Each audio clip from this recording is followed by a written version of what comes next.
Afternoon, and that means it's time to get ready for the playoffs.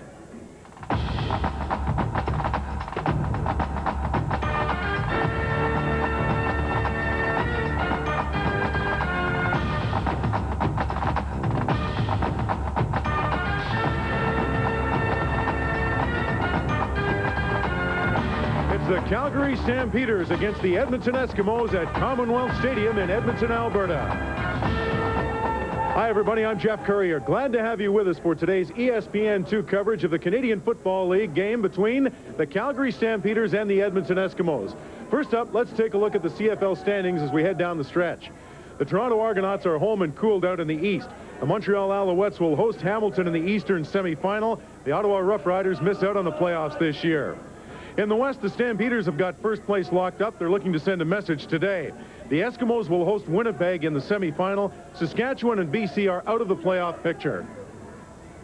With me today as our analyst is former Edmonton Eskimo linebacker Dan Kepley. And Kep, first of all, it's $10 day here at Commonwealth Stadium. The Eskimos say they still haven't got your $10 for getting in here.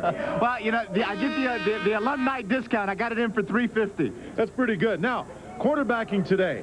Jeff Garcia, they say he hasn't played up to snuff this year. Well, you tell you what, Jeff Garcia sets a high precedence last year when Doug Flutie got hurt. He came in and filled in the spot. Started off exactly at that level at the beginning of the year. He just has not been used to having to carry the weight for 18 games. Fell off a little bit, but he is back on track now. Danny McManus throws for over 4,000 yards, but he's also set a club record for interceptions. He's a guy that has been hit or miss. You're not exactly sure what kind of Danny McManus is going to show up. If the offensive line gives him a little time and he can find his receivers, he makes a lot of things happen. And my keys for today for Calgary. First, give Anderson the rock. Let him carry the ball inside. Secondly, Calgary has to win the kicking game. And thirdly, on defense, turn the heat up on Danny Mack. For the Edmonton Eskimos, the first thing they have to do, keep the ball in their hands. Don't cough it up.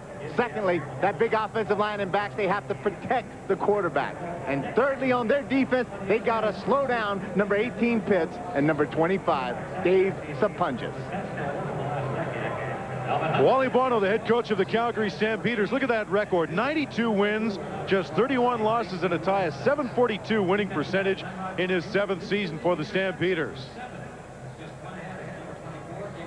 Ron Lancaster, the head coach of the Edmonton Eskimos. 74-65 record in his 8th year as the CFL head coach. He has 70 victories here as head coach of the Edmonton Eskimos. One more gives him the club record. Jeff, a couple of head coaches there that used to play against each other. Wally Bono, a linebacker in Montreal. Lancaster, the quarterback in Saskatchewan. Pleasant fall afternoon here in Edmonton. It's going to get cold tonight. They're expecting a cold front in, so the temperature may drop somewhat over the course of the afternoon. Sean Fleming will kick it off for the Edmonton Eskimos. He can pound it, averages almost 62 yards per kickoff. Marvin Coleman and Terry Vaughn are deep for the Calgary Stampeders. This is the final meeting of the regular season between these two clubs. The Eskimos pulled out the last one 20-19 with Cody Ledbetter coming off the bench to throw to Darren Flutie on the last play. This is a potential matchup of the Western Final in a couple of weeks. Both teams looking to send strong messages. Jeff, it doesn't make any difference what kind of matchup it is going to be and where it's going to be. This is going to be a gang fight in a war every time the red and white meet the green and gold. There's the opening kickoff. This one is underway, and the ball is going to bounce out of bounds. It's a 59-yard kickoff. They'll line it up and do it again. Let's have a look at that Calgary offense. Jeff Garcia at quarterback. Kelvin Anderson, 47 yards shy of 1,000 for the season. The two key receivers, Alan Pitts and Dave Sapunjas. Pitts already over 1,000, Sapunjas closing in. Covington, Romano, Crysdale, McNeil, and Freddie Childers up front. Big offensive line and a good one. Big guys that can get the job done because they have a different style quarterback than the Doug Flutie they had been blocking for a number of years. Jeff Garcia, not noted well to be that kind of zigzag, versatile type quarterback, but you know what? He goes out and he proves you wrong every time. He runs the ball, he scrambles with it, he gets the job done, he keeps the ball in his possession. The Edmonton Eskimos, giving up just over 19 points per game, have done a great job. Now at Commonwealth Stadium, they've also had the Stamps number. Look at that, 8-2 in their last 10 games here at Commonwealth Stadium against the Stampeders. This is a tough house, a tough backyard to come play in for anybody, but particularly the Eskimos like to play against big-time teams like Toronto and this Calgary Stampeder team. This is who you measure yourself against. This time, Fleming from his 30. Coleman in good shape at his 20, 25, and makes it across the 35-yard line. The Edmonton defense, a stingy group. They are #1 in the league in yards allowed. Up front, Leroy Blue, Benny Goods having a great year, Derek McCready and Melvin Hunter. Willie Pless, one of the real greats at linebacker, Larry Ruck, and Senior Mobley back in the lineup this week. Glenn Rogers Jr., one of the co-leaders in interceptions in the league with 7 picks already this year. Mobley, one of those guys that acts as an oversized defensive back that comes up and plays that outside linebacker. Perfect situation for this 5-pack receiving core of Calgary. From the 37, play action fake on the first play of the game. Garcia may have to take off. He does. He should have enough for the first down and will to the 50-yard line where Larry Ruck chases him out of bounds. Jeff, you remember what I said about him proving everybody wrong, thinking that he's not a mobile guy like a Doug Flutie? He comes out there and he runs the neck, and he wants the option, boots out by himself. He's either throwing it, receivers are covered. He does exactly what he just did. He takes it on his own shoulders, tucks the ball away. He's got great speed. He gets outside, picks up the first down. He's got over 600 rushing yards this season. Picks up the first down, and it is first down and 10 at the 50-yard line. 3 men wide side to the right for Garcia.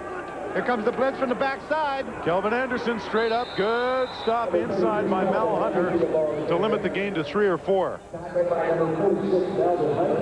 With the addition of Anderson in their backfield, it really creates an opportunity that Jeff Garcia uses him inside and outside. Base mask against the Edmonton Eskimos, but they use him inside and outside, and what it really does help is Jeff Garcia to set up the play action stuff.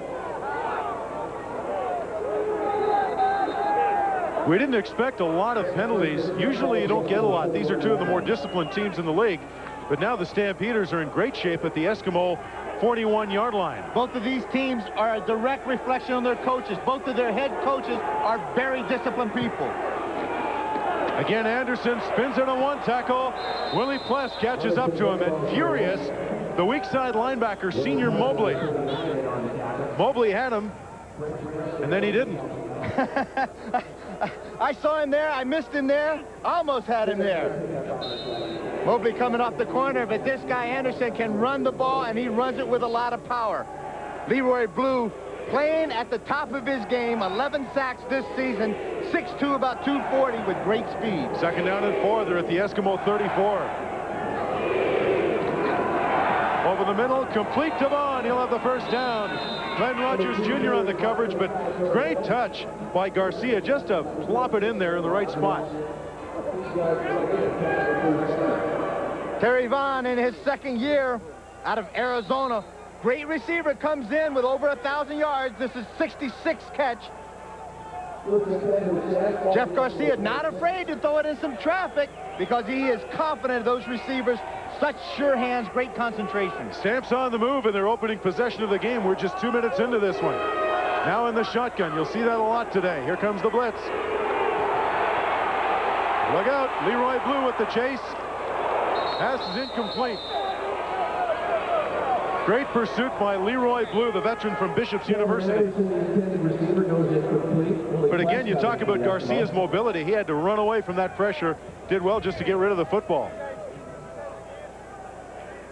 Take a look as Jeff Garcia steps in the pocket. A lot of heat coming, can't see anything, looks downfield, still scrambles, and this is what his receivers are really working towards. After being used to working with a Doug Flutie, when your quarterback is scrambling, find an open hole, sit down, a quarterback will find you. Jeff Garcia just was not able to hook up then. Second down and 10. Here comes the blitz again.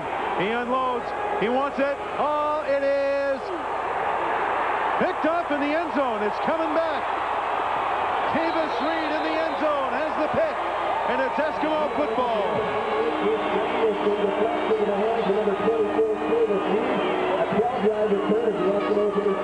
Tavis Reed with his 7th interception of the year. A second-year pro out of Furman comes up with the interception in the end zone. Jeff Garcia is going to go to the post corner. A lot of Edmonton defenders all around it. Number 3, Darian Hagan is the guy. Watch his right hand. Gets it on the ball, knocks it into the hands of Cavis Reed. Now Cavis has to make a real good split decision. Very quick. Either get up or give up the single point. Vince Danielson, the intended receiver, but it's Eskimo football. This is Eric Blunt, his first carry of the day. He gets the corner and more. First down, Eskimos. Darryl Hall, the weak side linebacker, was KO'd by the fullback Tony Burst, and that made the play. You can take a look at those numbers. Second in the CFL. Watch the toss play. In his 3rd year out of the University of North Carolina, this Tar Heel can rumble over 1,000 yards. That's his 238th carry of the '96 season. Hall is down and shaken up on that first play of the game.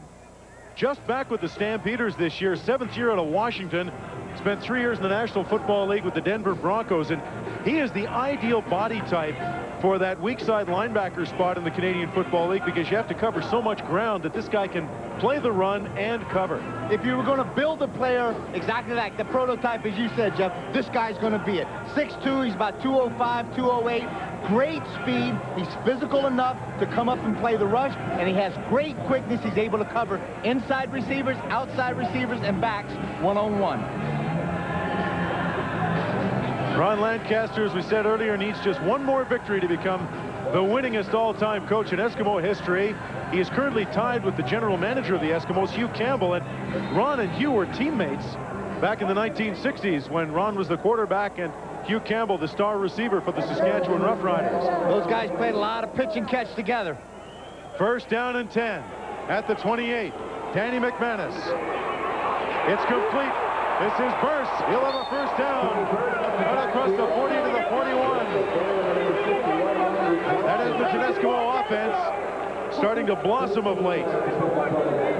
Rod Knopf, the veteran center, anchors that line. Blunt, whom we saw in the first carry of the game, already over 1,000 yards. Darren Flutie on a tear. 55 catches, 920 yards in his last 9 games. These are two guys that just took quite a bit of time for he and Danny Mac to get on the same page. But in the last 9 games, they have connected. This is Blunt. Not much running room. Alondra Johnson, the first man there. And he gets help. Anthony McClanahan in on it. Alondra Johnson anchors the middle. Will Johnson, 10-year pro out of Northeast Louisiana and All-Canadian the last 4 years. On the corner, Al Jordan, the 2nd-year man out of UCLA, starting to blossom.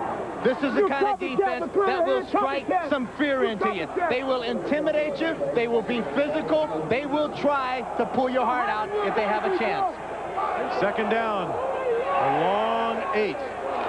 McManus with time. Delivers incomplete behind the receiver, Darren Flutie. So those two did not communicate on that one because Danny Mac threw the out and Flutie had hooked it up. They both must have missed that page of this book here, because as you say, Flutie goes down. He's going to run the curl route, slide to the inside away from the defender. Danny Mac read it, tries to come to the outside. Neither one of them can make that completion. Glenn Harper with a very respectable 42-yard average to Marvin Coleman.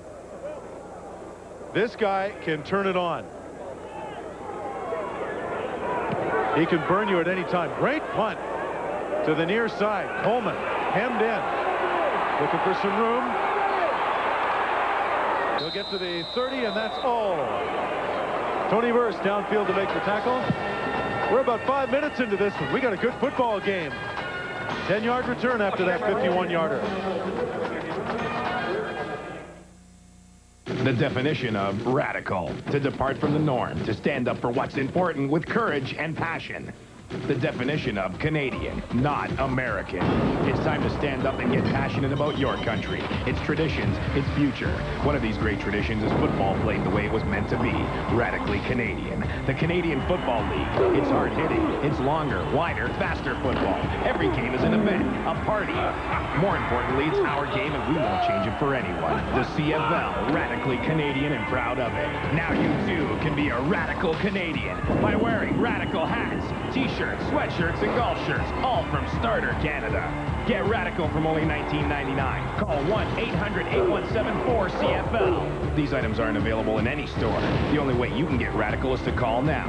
Dare to be different. Get radical. Be Canadian. The Canadian Football League is radically Canadian. Call 1-800-817-4CFL now. The Canadian Football League on ESPN2 is brought to you by the Corel Corporation, radically Canadian partners with the CFL. Good football game. Each team's had the ball once. Stampeders now have it at their own 30-yard line. 3 men wide side left for Jeff Garcia. That's where he looks. Delivers over the middle. He'll have a first down to the 41-yard line to Vince Danielson. We do have a penalty marker on the far side of the field. Late flag came in. I think we may get a little illegal contact against number 24, Cavis Reed, on the outside. Don't think it'll affect the play. Dave Ewell, the head referee today, will make the call. Forward pass interference. Edmonton number 3. Penalties decline. First down. My apologies to Cavis Reed. It was number 3. That's Darian Hagan, the halfback on that side. Comes in, makes some contact early. Catch was still made. Former Colorado Stars turned into a fine defensive back here for the Eskimos. First down just across the 40, close to the 41. Movement all over the place. Garcia is decked by Derek McCready, the nose tackle. No damage done. I think they made catch right there. Rocco Romano, number 59, a little illegal procedure. 59. Still first down. These teams don't normally take a lot of penalties. Just at the top of your screen, Rocco seems like he wants to get a little jump on the ball. Edmonton Eskimo defense, McCready especially, lined up right over him. Made the move on the reaction. First and 15, Stampeders at their 36. Eskimos with 9 on the line of scrimmage. Here they come. Terry Vaughn with the catch. Breaks the tackle. Flag down. First down. Terry Vaughn to midfield. I think somebody got a hold of a face mask over there. Good call, Jeff. I think that's exactly what it's going to be. And it should be like face mask either from the spot 10 yards. Terry Vaughn picked up, it looked about 6 or 7 additional yards. Jeff Garcia, the blitz is coming, reads man-to-man coverage. He's going to lay it out there for Vaughn. He does a good job. Great reception against 26 Glenn Rogers Jr. And Glenn Rogers goes up around the helmet, grabs the face mask. We're going to get exactly that. The gain is 15. The penalty is 15 more. Vaughn is not a particularly big man. He's only about 5'8", 175, but strong, has great balance, as you just saw. Hard to knock him off his feet. Stampeders, their second foray into Eskimo territory. They're at the 40. Anderson. Willie Pless will take him down, but the gain will be about 7 yards. Positive yardage on first down. Kelvin Anderson closing in on 1,000 yards. He needed 47 yards coming in to become the league's 3rd 1,000-yard back this year.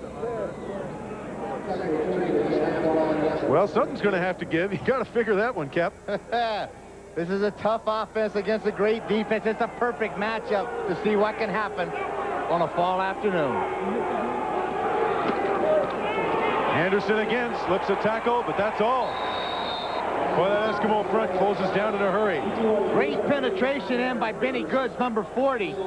Disrupted that play, and as soon as Anderson made the handoff, he had to break it outside quickly. I had a chance to talk to Tony Marciano, the offensive line coach, just before the game, and he said the kid Anderson is getting much better at reading his offensive blocks and helping to set up those blocks. It is 3rd down, and Mark McLaughlin is on. He's at 81% this year.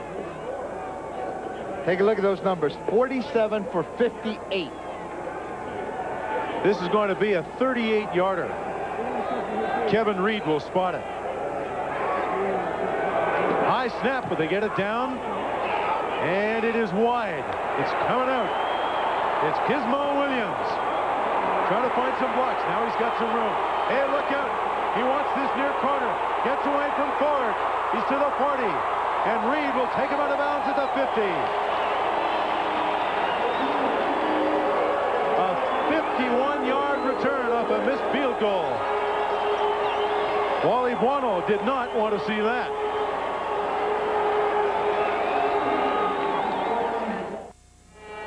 Welcome back to Commonwealth Stadium. 7:32 left in the first quarter. 0-0.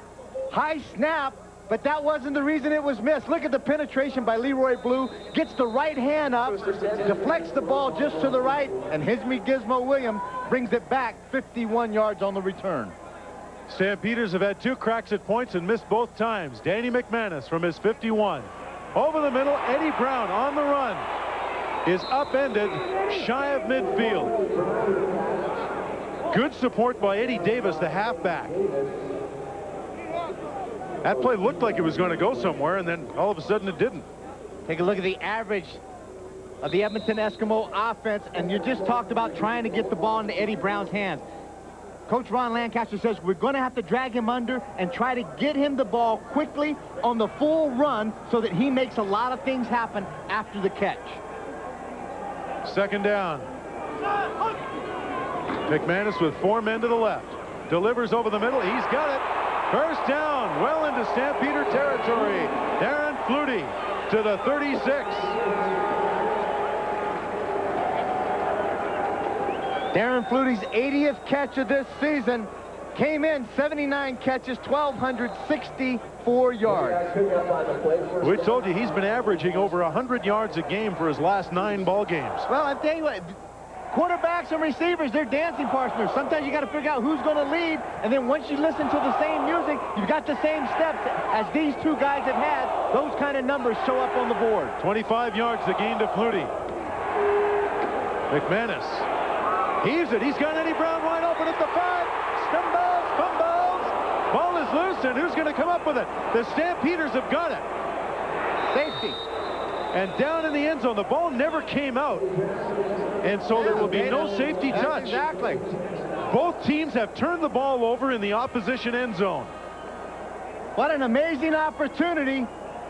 Danny Mack stands in there, takes the shot, hangs it out there for Eddie Brown to make the great catch as he does. Look at the speed. Here's the break. Now going to turn it loose, create the separation. Now go find the ball. Go get it. Makes the catch, comes down on the ground. Now I think once he hit the ground cannot cause a fumble. That ball should be down right there. But nobody touched him, right? That's it. But the ball should be down. How come? His progress hadn't stopped. Nobody touched him.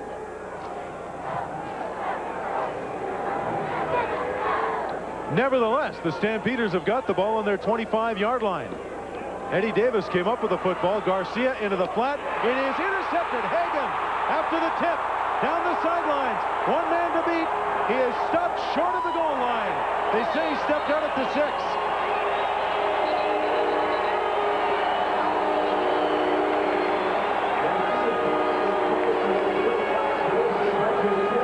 We did not expect this many turnovers this early. And you're exactly right. What happens here? We're seeing 2 really good ball control teams cough it up a lot. The ball's thrown out there. He's hung out left. Darian Hagan is the guy. Good, quick hands. Watch the left hand of Hagan. Tip the ball, bring it back into his body. Now he makes some good concentrations. Get it down the sideline, baby. 33 yards on the return for Darian Hagan, the former Colorado star, and it is 1st and goal Eskimos at the Calgary 6. So right after the fumble by Eddie Brown, the Eskimos get it back. Jeff, this is an area that the Eskimos have had some trouble scoring in the red zone. Blunt will get a yard. That's it. Coleman and McClanahan help string it out. That's exactly what this Calgary defense can do to you. They have such great team speed. They string things out, hold it up, and do not give you a place to run. Check it out. Inside trap. Trying to get outside. McClanahan's going to be there. Kellogg is there, turns it back in. 2nd down and goal at the 5. McManus in the gun. Looks right. Far corner. Incomplete. Jim Sandusky had a shot at it, but was distracted and couldn't bring it in. I'll tell you what, I think Marvin Coleman had a better shot at it. May have hit him in the head. Jim Sandusky, the playing coach of the Eskimos, replacing Shalon Baker for this ball game. Long, wide side out, throwing it into traffic. And it's up in the air. Number 27, Al Jordan, barely gets his hands on it. Deflects it ever so slightly past Sandusky. As you said, hey, it must be a tough gig to walk in the job and they say, by the way, no, don't put the suit on today. You're going to wear that uniform in the green and gold. Just go out there and be receiver. The field goal by Sean Fleming is good, and we've got our first points of the game. 4:03 to go, opening quarter. The Eskimos lead it 3-0 thanks to Sean Fleming.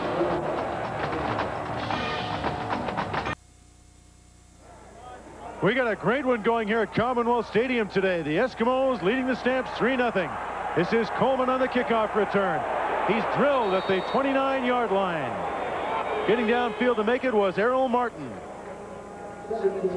It's a 10-yard return after a 63-yard kickoff, and Jeff Garcia, whose last pass was intercepted by Darian Hagan, is back on. 3 for 6, 39 yards. He's been picked off twice, and the Stampeders came into this game leading the league at +27 in the takeaway giveaway ratio. Used the term early, this is a very disciplined football team. First down and 10 Stamps at their 29. 4 receivers out to the right. They hitch to Vaughn. He's got some help out front. Hurdles a body and gets to the 40 for a first down. Nice looking play. That's about the way you draw it up. Very slow developing play. He's got all the receivers out there. The hitch screen to Vaughn. The ball takes some time getting out there. Cavis Reed, the corner, just did not react quickly enough to it. Allowed the blockers to get up in front. See how far Cavis Reed is back? Gets blocked, and it takes Willie Pless coming all the way away from the middle linebacker spot to make that tackle. Stampeders pick up the first down. They're now on their 41. Garcia in the gun. 5-man rush. Far flat. Jump ball. Almost intercepted. That one took too long to get up there to Terry Vaughn. And it almost came back. Cavis Reed was sniffing a touchdown, and he's got 2 touchdowns on interception returns this year already. He's a guy that'll bait you. Look how far off he is. Vaughn is down. Now he's going to bait him. He's already going to make the break. The ball's in the air. The last minute, he's going to come try to get that pick. Bait Jeff Garcia to throw it out there and take it for 6 the other way. He wants to get that 3rd touchdown on the board. Second down and 10 at the 41. Again in the gun. You want for your pit? Stepping up, Garcia. Flushed out, pumps once. Down. Staying with him all the way was Glenn Rogers Jr. Melvin Hunter over there, sorry to make the stop. It's all right. Melvin did a great job. Jeff Garcia is going to come out of the pocket. When he scrambles around, he's going to fake like he's going to throw the ball. Now take a look at Melvin right here. He's going to get upfield, get good containment. Now he drops back, comes underneath. Dixon slides in. Now he's going to come all the way across the field. But you see how he keeps running toward Garcia? Did not jump up in the air when Garcia faked that throw. That would allow Garcia to keep running around him. Did a great job keeping his feet on the ground. Tony Martino's first punt of the day. He does not want to let Gizmo handle a football, and he won't get a chance. Out of bounds at the Eskimo 28-yard line. Good job by Martino. You're watching ESPN2's coverage of the Canadian Football League. Here's the score in today's football game. Eskimos up 3-0. This is Blunt. Great stunner move in the backfield, and he will pick up the first down. Eric Blunt taken down by the safety Greg Knox, but a good move in the backfield. Good penetration by this Calgary defense. Now watch. Thomas Ram comes across. It's a good speed on the outside, a little stutter step, and he's able to get around Anthony McClanahan. Take a look. If Anthony comes up, gets the containment. No, not going to happen. The speed, he turns it into second gear, then gets it downfield. First down, Eskimos. Calgary 40 in the shotgun. McManus has a man open, delivers, first down. Darren Flutie again. If he doesn't have the first, it'll be close enough to measure.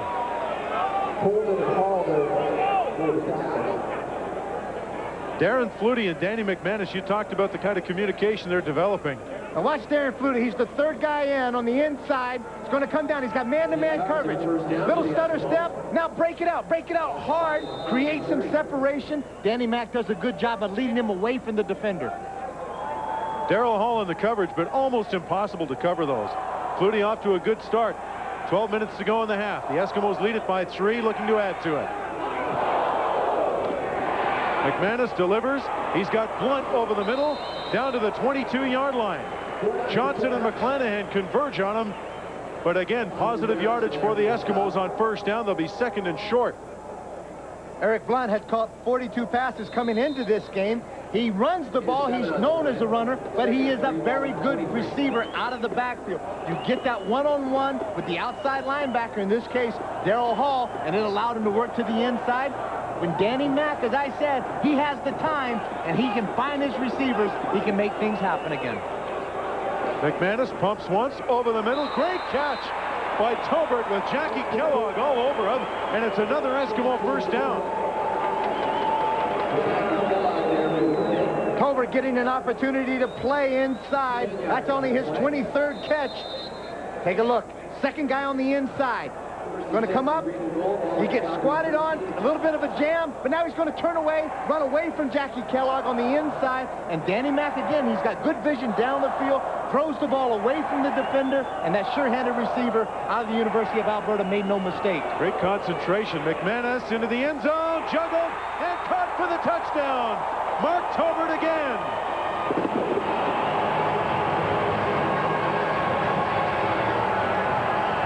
A 13-yard touchdown pass by Danny McManus, his 16th of the year, and that is Mark Tobert's first touchdown of the season. When a very tough defense seems to take away all your key receivers, the Jim Sandusky's, the Eddie Browns, the Darren Fluties, you go to your secret weapon, the Canadian slot back, you throw it in the middle. Alonzo Johnson had to play on the ball as the middle linebacker. He just got a little too wide to the left. The ball was thrown behind him.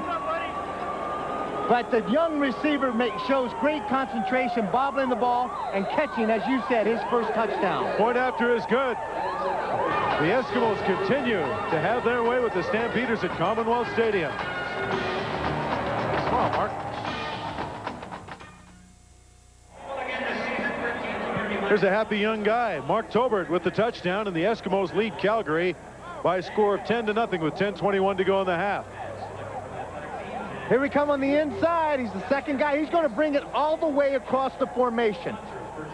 Now take a look and watch how closely Alonzo Johnson comes to touching this ball. Just by inches, he misses getting his hand out. Terrific concentration by the young receiver. Same type of pattern that the Eskimos used on the previous play to set up this touchdown throw. Well, but the scary thing is, see, Danny Mac's a bit of a gambler and a gunslinger. He'll throw it into places you shouldn't throw it, and then he has good things happen to him. Sean Fleming, now 18th all-time in CFL scoring, tees it up. Coleman and Vaughn back to receive. That's a pretty nifty scoring drive. Good kickoff. It's Coleman at his 4. He'll make it to the 20 and is shoved out of bounds shy of the 30-yard line. Donnie Blair, who joined the Eskimos midway through this season after a tryout with the Chicago Bears, down to make the hit. That's the back of your seat. Ron Lancaster's on the right-hand side. Cody Ledbetter helps signal in some of the plays. Danny Mac calls the majority of his offensive plays. It's a 20-yard return after a 71-yard kickoff, and now Jeff Garcia with a little bit of work to do. From his 29 in the shotgun. Near flat, sliding catch. Short of the first down by Alan Pitts. Catch number 73 on the year. Alan Pitts, Kep, was kind of a late bloomer as a football player. He was out of football for a couple of years before drifting north to Calgary, but what a career he's had in the Canadian Football League. Jeff, I can guarantee you there would not be a receiver in this league anywhere if they said that you could be a late bloomer and you could bloom as brightly and as with many colors as that guy has shown in this CFL. You would just wait and be very patient. This guy can get it done anytime he touches the ball. Second and a couple. Anderson, no! Did not get it done. Willie Pless, Larry Ruck, Leroy Blue, the whole gang is in there. Great surge off the football. Cap, one of your keys today was to make sure that Kelvin Anderson carried the football and got something done. He failed to cut it to the outside, and the Eskimos do a great job of stacking it up. And on 3rd and a yard, the Stampeders will have to punt. The big guy at the bottom of that pack, 79, Derek McCready,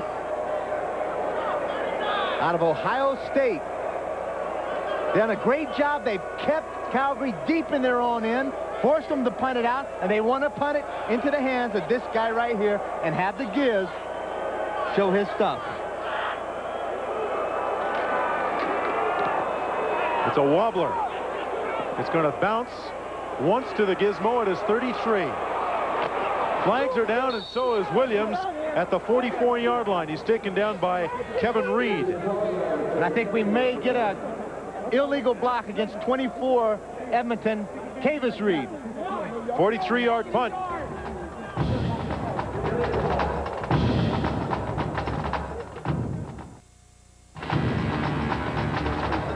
Danny McManus and the Edmonton Eskimos with a 10-0 lead, and they have the football. First down and 10. Little dump over the middle. It is tipped and incomplete. If Rodney Harding had only known where that football was, he might have had the defensive lineman's dream. Well, I would think Rodney Harding, in his 12th year in the CFL, he knows where the ball's going to be. There's Scholdice being taken off on a card. He was injured earlier. That's the right tackle, Derek Scholdice. Second and 10. And that's not good. So we can assume that he is done for the day. And Chris Green, number 53, is now in at right tackle and will stay there for the duration. On 2nd and 10, McManus in the shotgun. Delivers over the middle in traffic for the first down. He's getting a lot of confidence in young Mark Tobert. Holy smoke, is he ever? This young kid, when he gets called on, shows up. Get the ballots out and let him run for mayor right now. But look how he sets it down. As I said, Danny Mack is not afraid to throw it in traffic. Big zip on the ball. Tolbert does an excellent job, and it's a perfectly thrown football. Throwing it into traffic is also why he set a team record for interceptions this year. You're exactly right. Movement on the line. Flags come down. McManus with a full sprint to the left. He's going to take off. Lumbers out of bounds in first down territory. Short of a first down.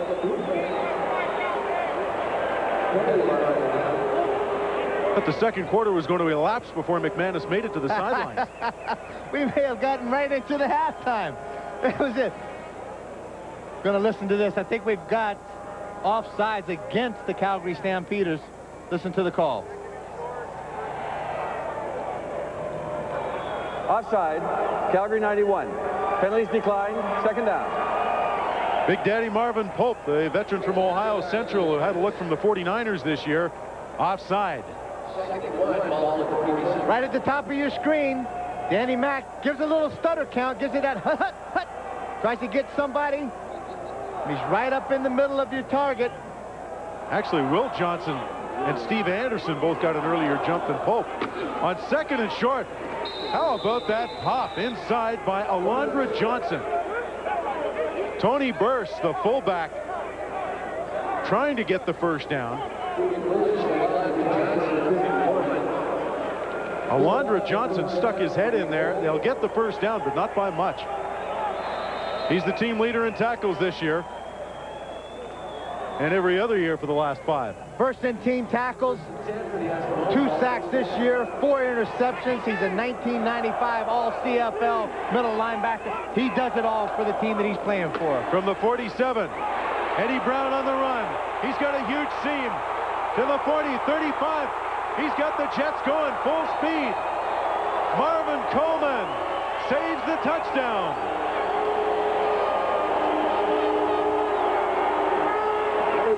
46 yards to downtown Eddie Brown. Drag it under, let him run. This horse can run. Give it to him quickly, then he makes something happen. Look how he picks up his blockers. Great downfield blocking by everybody. Marvin Coleman comes all the way over from the other side to save a touchdown. See, AJ just down now. It's all over, right? AJ said, I've seen this scenery before. It's just the back of Eddie Brown going away from me. It's not that pretty. First down. Blunt improvising. He's got some room. Great run by Eric Blunt. Now this time, he hates it. Takes a spill on the turf. He goes down. The ground does call the fumble, but he was hit, just as you said in that earlier thing. He was made contact with before he went down that actually knocked him on the turf. Look at this move right here. Goodbye. Oh, sorry. Excuse me. Let me find a way. Yeah, he's tripped up by Greg Knox, and that's why there's no fumble. He was downed as a result of another player hitting him, and it's first down and goal for the Eskimos at the Calgary 3. All right, here comes the big boys. They call it their elephant offense. They take out those smaller receivers. They send in some of the bigger guys. Willie Pless, the middle linebacker, lines up in the backfield. This guy scored 3 touchdowns. Over the top and short. Willie Pless's rushing stats this year: 8 carries, 6 yards, 4 touchdowns. Guess where they use him? They use it. I mean, they run the ball inside with him. They throw passes to him on the outside. I have to think right now, maybe his high jumping ability is a little off, or his expectations of what he can do may be off.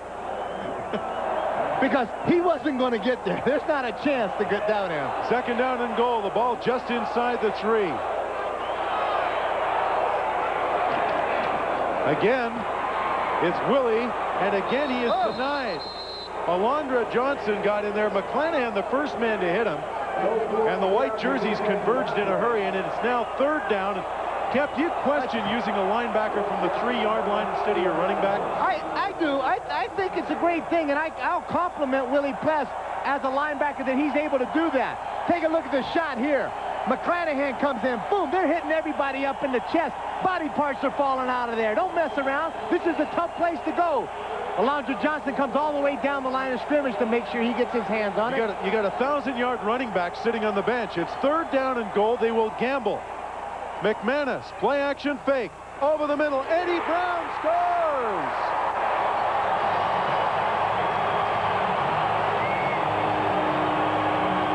Eddie Brown with his 7th touchdown of the year.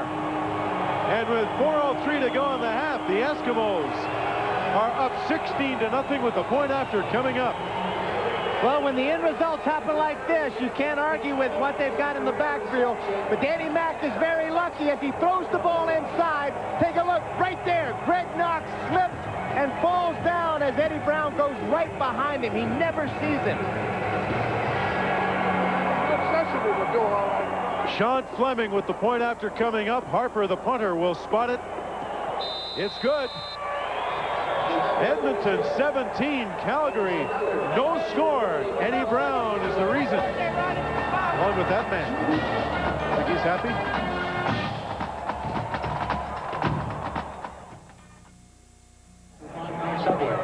The Calgary Stampeders have outscored their opponents by 229 points so far this year, but they find themselves down 17-0, and Wally Buono is not a happy camper.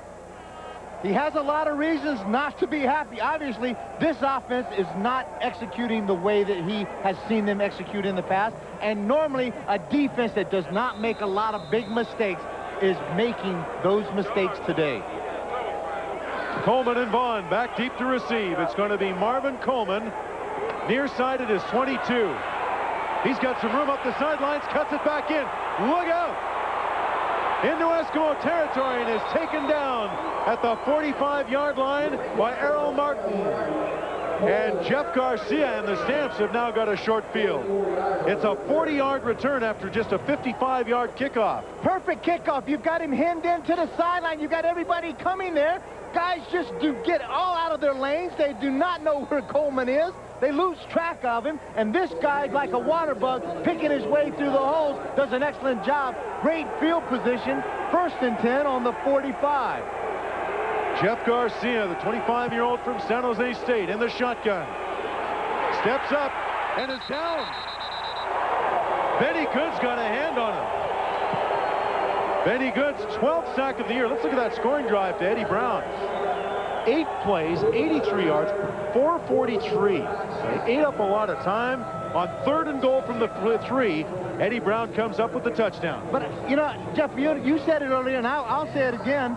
It bothers me, or the thing that concerns me, is at some point when you have a 1,000-yard rusher in your backfield, you got to throw the ball 15 yards into the end zone to your wide receiver to make the score. They gambled twice giving the ball to Willie Pless and were stuffed and had to gamble 3rd down and threw to Eddie Brown. Eddie Brown has been around. In fact, he played with the Stamps back in '90. He's been with Toronto, Ottawa, was a member of the Sacramento Surge in the World League. No first downs for the Calgary Stampeders, who are 2nd in the league in yards and lead the league in scoring.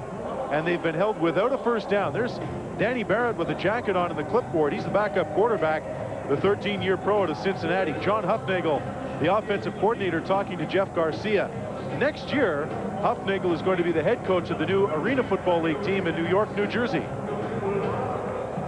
Great addition to the Arena Football League, and a tremendous loss to Wally Bruno and the Canadian Football League.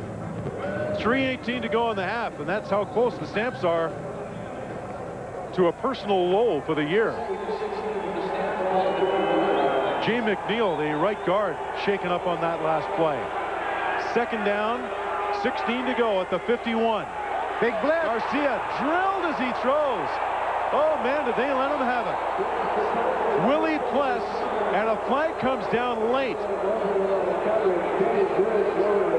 Benny Goods was involved as well. Now, here's where Ron Lancaster said yesterday, I am so concerned about my ball club. Stupid penalties. If this is a penalty against the Edmonton Eskimos after the play, he will be really hot about this, baby. Well, we asked him yesterday, what made you most angry about the loss to Toronto? He said, well, first of all, Forward just pass losing to interference. Toronto. Edmonton number 27. You got that on. Objectionable conduct, taunting. Edmonton number 40. First down. Benny Goods with a taunting call. The interference call to Mobley you can handle. The taunting call, that's what Coach Lancaster calls a stupid penalty, and in fact it is. Well, we're at the 3-minute warning, and Jeff Garcia is going to talk to Huffnagel and Buono. We'll sort all this out when we come back. Garcia looking to get something going here on the board. The definition of a mother, your mom. The definition of one tough mother, every CFL player. When it comes to football, there's only one way to play it. The right way. Our way. Radically Canadian. The Canadian Football League. It's our game. It's longer, wider, faster, and more exciting. Every game is an event, a party. Canadian football has been a tradition for over 105 years, and it's still kicking. The CFL. Now you too can be a radical Canadian by wearing radical hats, t-shirts, sweatshirts, and golf shirts, all from Starter Canada. Get radical from only $19.99. Call 1-800-817-4CFL. These items are not available in any store. The only way you can get radical is to call now. Dare to be different. Get radical. Be Canadian. The Canadian Football League is radically Canadian. Call 1-800-817. Eskimos trying to get Stampeders held out of the end zone. The Stampeders want to get something going here before the half. Crucial time right before the half. Calgary needs this desperately to get on the board. Garcia, lots of time to the release man Anderson, who will have a first down on the near sidelines. There is another flag in the backfield. And these teams are starting to get after each other now. Well, so much for this being a nothing game, right? There's an old adage, and I still don't understand it, was that there's no love lost between these two. I don't know, is there love gained between these two at all? I don't think so. There's not a chance. These two teams just out and out do not like one another. Was it like this when you played for the Eskimos? Absolutely. The first thing, even when the day you went to training camp, the first thing you're thinking of is Labor Day, the Calgary-Edmonton clash. Roughing the passer, Edmonton 26. First down. Glenn Rogers Jr. comes on a halfback blitz, and he gets caught. Take a look at these penalties. How about that? Garcia in the middle. Oh, nice takes the shot. Now, there's another. When Ron Lancaster says stupid penalties, he's going to come out there and he's going to draw a picture of Glenn Rogers Jr. and probably Benny Goods. First down and goal, Stampeders. At the 7-yard line, Garcia in the shotgun. Finds a crack, delivers over the middle for the touchdown. It is complete to Vince Danielson, the third-year pro out of the University of British Columbia, and the Stampeders are on the board with 2:39 to go in the half. But the Edmonton Eskimos and that man are unhappy, and that man knows that the Eskimos did as much to keep that drive going as the Stampeders did. They did a better job. They probably, on penalties, gained more yardage than Garcia did offensively. But look how he gets outside. The young receiver out of Calgary comes, finds a good open spot, makes himself a big target. Vince Danielson, he stands 6'4", about 215. The point after by McLaughlin is good, and the Stampeders now back in it. They trail 17-7. That man, Danielson, was just converted into a receiver when he arrived in Calgary. He was a quarterback at college at the University of British Columbia. And they've made him into a receiver. He's the number 5 man in their 5-receiver pack. And he has his 3rd touchdown of the year thanks to this throw. A lot of pressure up top. And it just goes to show the kind of mobility that Jeff Garcia has and the accuracy that he has at throwing the ball on the run. Willie Pless gets up in his face. Jeff Garcia says, that's a big one. It may not get us the lead, but that gets us back in this ball game, and it gets us the confidence that we can score anyway. It doesn't matter, so it's not a pretty score. So we didn't march it 110 yards down the field. What we did, we took advantage of some stupid penalties, but the main thing is we got it in the end zone. Now look at Ron There's that stupid penalty discussion right there. We're having this right now, and I can tell you that man is going to win that argument and that discussion. I bet that was a real one-sided conversation. I don't think. I think it's more like yes, sir, yes, sir, yes, sir. Williams and Blunt back to receive. To the near side, it's Gizmo at his 20. Makes it to the 35. Alondra Johnson, the first man downfield. It's a 15-yard return after a 55-yard kickoff. McClanahan in Williams' space. Hey, they're going to talk about it, and they're not talking about where we're going to go for dinner after this ball game. No, only a 45-yard touchdown drive. They were working with a short field because of the return by Coleman. A 7-yard touchdown catch by Danielson, and the Eskimos, as you said, kept in most of the damage themselves. 45 yards on the touchdown drive. They picked up 30 yards on stupid penalties. That left Garcia. He's got to work on a 15-yard base. 2.5 minutes to go in the half. You and I may be able to do that. McManus delivers, picked off. It is intercepted by Al Jordan, who stepped in front of Jim Sandusky. Jordan's 8th interception of the season. Danny McManus continues to be plagued by interception troubles. That's number 26. Plenty of time. Great coverage down the field, and Danny Mack just throws that ball up for grabs, and when it's a jump ball, 27, Al Jordan's going to come up with it. Yeah, he towers over Sandusky. He's 5'10", Sandusky's 5'9". 2 minutes and 29 seconds left to go in the second quarter. Plenty of time for this Calgary to put the ball in the end zone again for another major. 3 receivers, short side left. 3 more to the wide side. Garcia delivers incomplete behind the intended receiver, Travis Moore, and he's been quiet today so far. A lot of pressure, number 45, Maurice Miller. The Edmonton Eskimos had a chance to really force Garcia to hustle that ball and rush it way before he was set and wanted to throw it. Good look at Danny Mack on the sideline. Big-time name, 9th year out of Florida State. He is a class act, isn't he, Kep? Absolutely. He's a quiet guy. He's a business guy. He's a man that just comes to get the job done and go to work every day. Here comes the blitz. Garcia, 2nd and 10. Delivers, hits, wide open. He'll have the first down. Frank will take him down at the 40. Pitts went deep, pushed off, drove back to the ball, and Frank gets up complaining that Pitts did push off. It's a 16-yard gain to big number 18, who gets up laughing. Take a look and watch how this big guy works. Pushes him down. Franks just falls down, and Jeff Garcia has the chance to get the ball as he steps up, gets the ball quickly to him, and Alan Pitts, that 6'5" frame, he gets it down the field in a hurry. Pitts as the wideout, short side left. On first down, Garcia in some trouble. Bounces away from trouble. Throws. Moore wide open. First down. Cuts it back into the middle and is spun around. And at last goes down inside the 20. Great athletic ability from Jeff Garcia to produce a 23-yard gain to Travis Moore when he should have been taken down for a loss.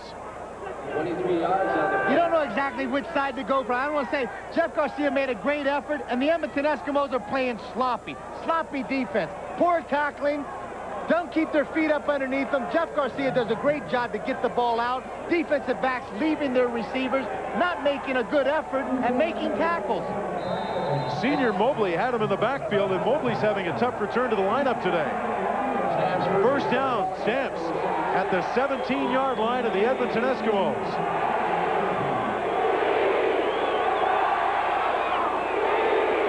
Four-man rush, lots of time. Now they'll flush him out. That's Benny Goods chasing Garcia. Puts on the brakes and throws it away. It's caught, but out of bounds by Pitts.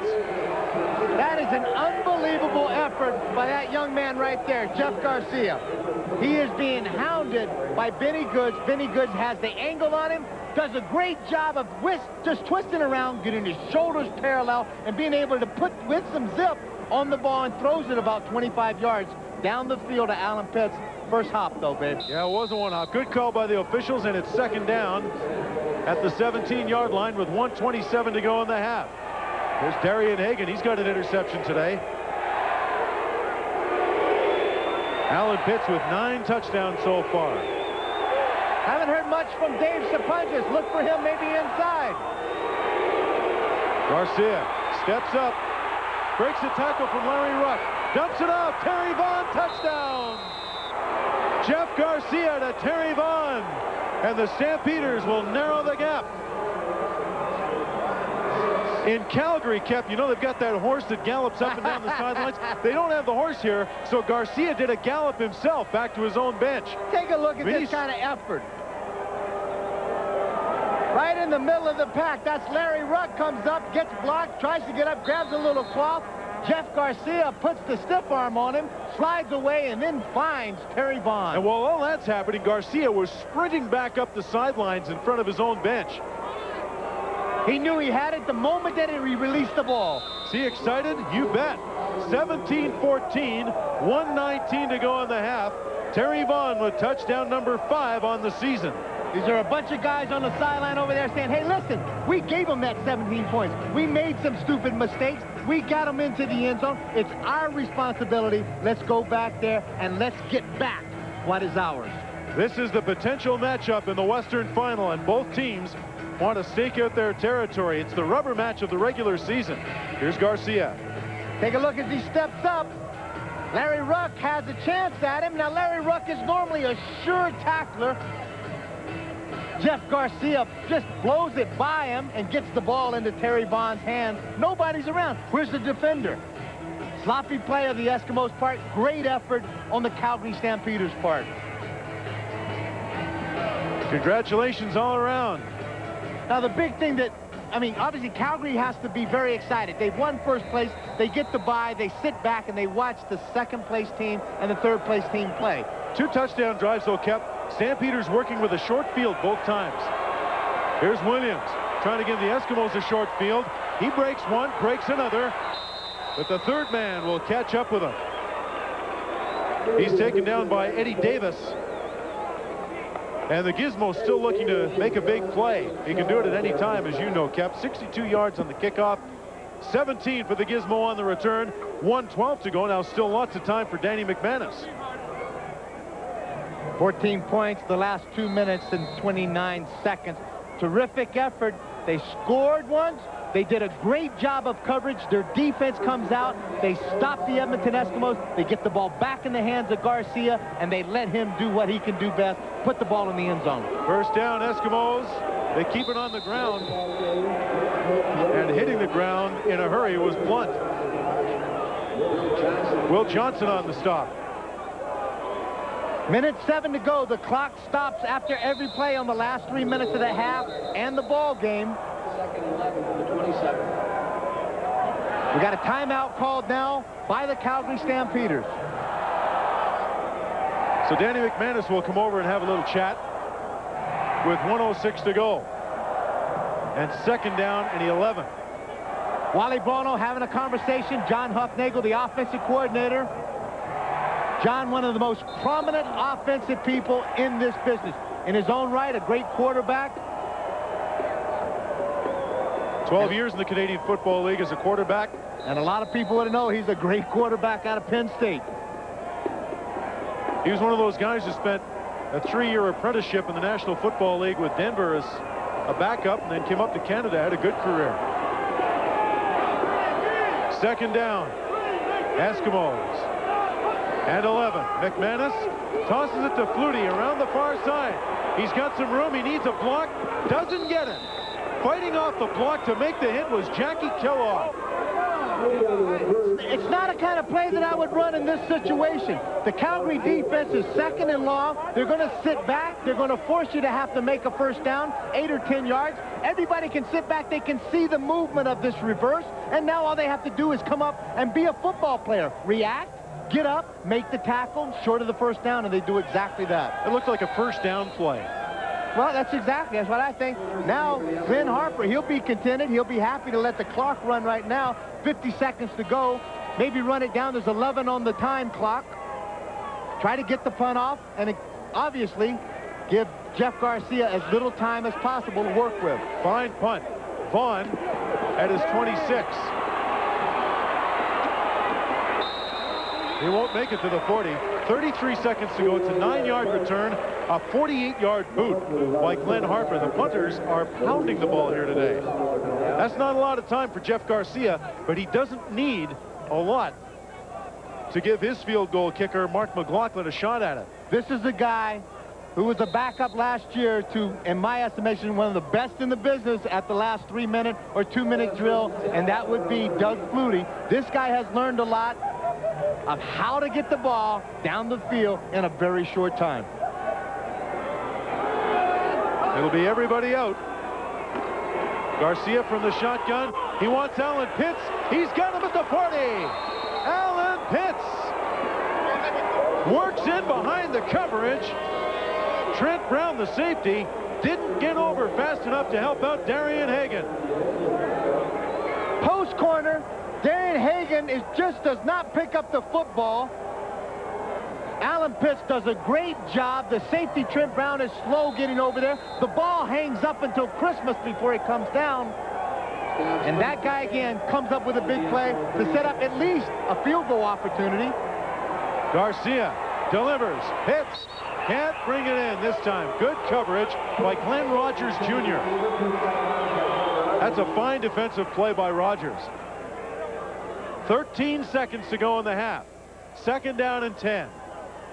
They're well within Mark McLaughlin range right now. Absolutely. Absolutely. But there's still plenty of time. 13 seconds to go, as you mentioned. He can still make a couple of plays to get it into the end zone, or at least a little closer for McLaughlin to have a chip shot. Derek McCready down on one knee, the veteran nose tackle.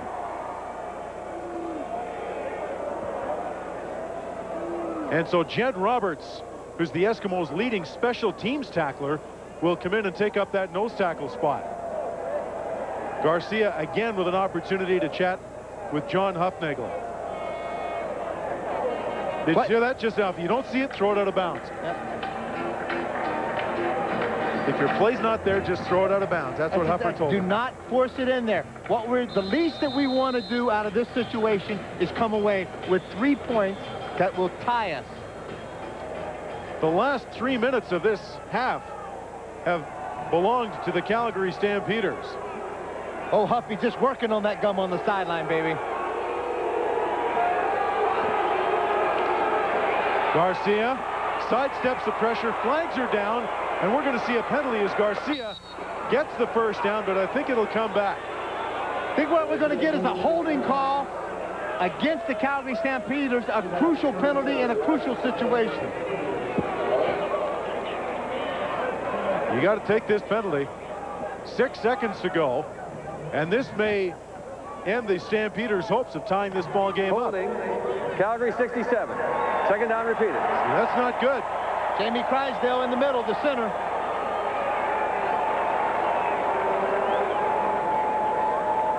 Here's what's going to happen. Jeff's trying to get the ball downfield. He knows the crucial seconds are running off the clock. Now he's got to take it, try to pick up the first down. And as he gets out of bounds, Ben Rogers comes up and just gives him that little swipe around the head, gives him a little push, but doesn't get called for anything flagrant. Now you got to run this one in 5 seconds or less.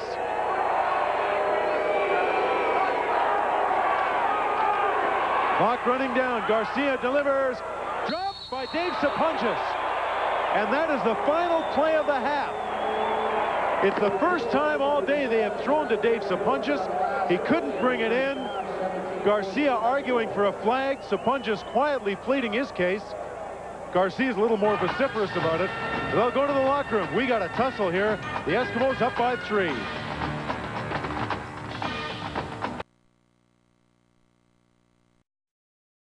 Eskimos lead the Calgary Stampeders by a score of 17-14. Dan Kepley, your keys in the pregame opening, didn't take into account a lot of turnovers, and we had some early, which changed the complexion of this game, and penalties. Well, I think that's the big thing. I said these are two very disciplined teams. You expect them to take care of the football and not to make stupid penalties. Both of those things happened with both of the teams. First place locked up for the Stamps, second place for the Eskimos. These guys are serious about it, though.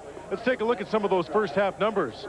Lots of things taking place. The big thing, the yards passing, the Edmonton Eskimos, big out in front. 160 of those yards happened in probably about the last 3 or 4 minutes of the second quarter for the Calgary Stampeders.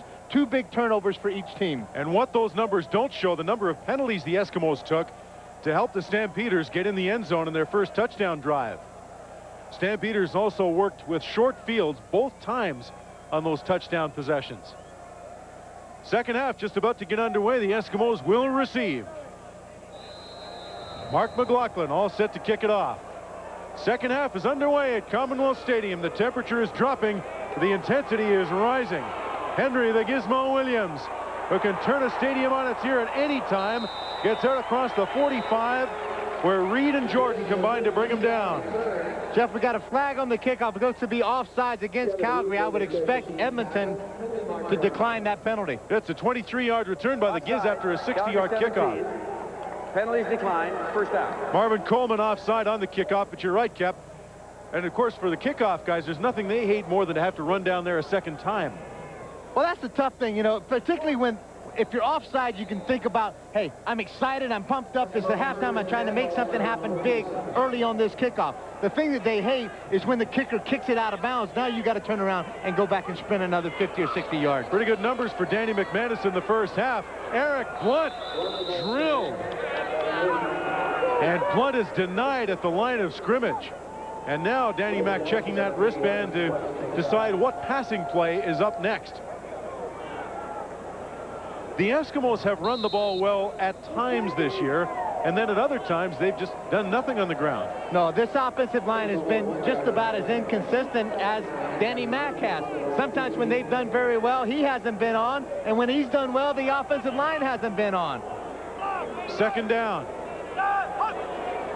McManus, lots of time, over the middle, caught, and on the run. Look out, this is Flutie. Lots of running room to the 31-yard line. And Darren Flutie is tearing him up again today.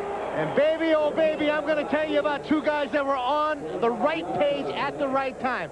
Take a look at the good protection up front and watch the zip on this throw by Danny Mac. Boom, it goes right through there. Darren Flutie runs right by number 3, Jackie Kellogg. Picks up a big gain, keeps this drive alive, puts it on about the 32-yard line. 34 yards on the pickup. Blunt, with no running room, turns it upfield and is drilled, fumbles the ball out of bounds. The Eskimos will retain possession, but man, did Marvin Coleman ever lay a lick on Blunt as he was going down, and Blunt is still down, and there's a flag. Will Johnson came from behind and made some contact with Eric Blunt, but the guy, as you said, Marvin Coleman came, that defensive back, that's 5'9", 170 pounds, coming up there, just like incoming Scud, baby. Get down. He said, what did I do? I just hit him. That's what I get paid to do. I looked at my contract. You're a defensive player. Find the ball. Hit the guy who's got it. It's a real simple game on defense. It's not a complicated world. No, There's no infraction on the play. Second down. No infraction, second down. They threw the flag in sympathy to Eric Plum. I think that gave him about 30 extra seconds that he can figure out exactly what the number of that bus was that hit him. Second down and 7. McManus again in the shotgun. 3 men wide side to the right. 4-man rush. Lots of time. Now he has to step up.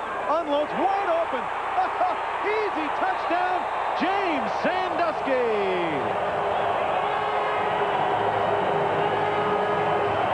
29 yards.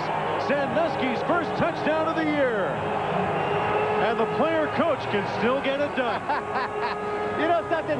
As a player, you would hate for your coach to go out there and show you how to catch the ball, how to make touchdowns. This guy's 35 years old out of San Diego State, and he still does it as good as anybody in the business.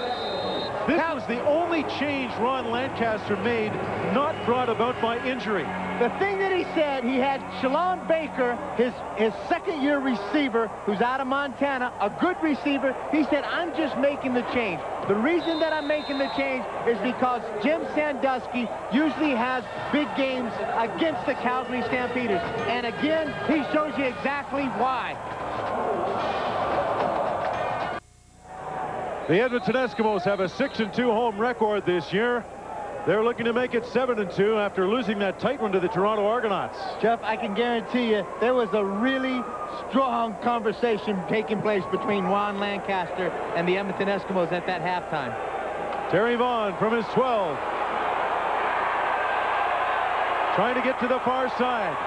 Now he turns it up, gets some blocks, and is down at the 36. Tony Burse, the big fullback downfield, to make the tackle after a 24-yard return, a 64-yard kickoff by Sean Fleming. That was a quick drive, 63 yards, only 213, a 29-yarder to James Sandusky. It was, he is, look at the swoosh there.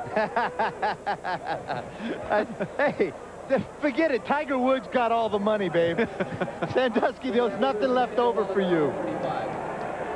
I can tell you when Ron Lancaster said, do you want to play this week? The answer was yes. Absolutely. Anderson on the delayed handoff will pick up 4 or 5. Jeff, this is a very unfamiliar situation for the Calgary Stampeders. The only time this year that they were really down and down by a lot, 23-2 against the Montreal Alouettes on September the 13th. They came back quite a bit, but they ended up losing the game 25-23. Anderson trying to crack that 1,000-yard mark this year. Garcia in the gun. Scrambling, down he goes. Ball is loose. Eskimos have got it. It's Benny Goods down the far sidelines. He's chopped down, but it's Eskimo football. Drysdale saves the touchdown, at least for the time being, but the Edmonton Eskimos have got the football on the Calgary 10-yard line. It's a 30-yard return for the All-Canadian Benny Goods. Benny, right in the middle of your screen, gets right down the line of scrimmage. Great pursuit.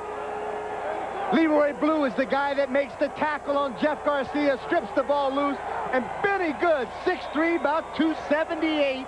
That could be a little questionable. Out of Alcorn State, picks it up and rambles about 30 yards. Danny McManus with a short field. First down at the 10-yard line, thanks to that man.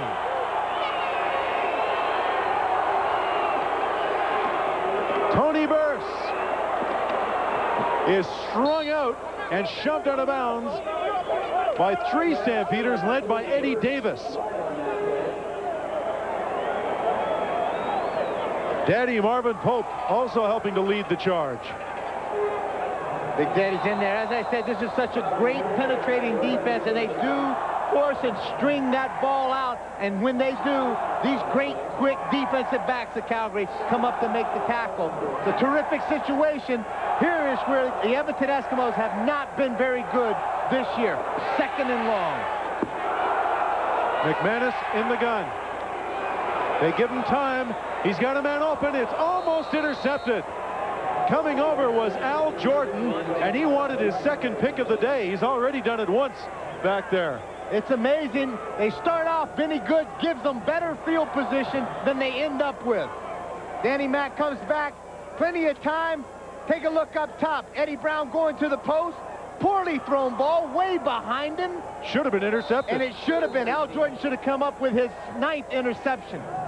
Kev, this is one of the reasons the Eskimos are last in yardage, but still 4th in scoring, because their defense and special teams give them such great field position. The offense goes back 3 yards. They're still going to get 3 points out of it if it goes through, and it does. Thanks to the turnover, the Eskimos have widened their lead to 27-14. Nice going, Benny Good.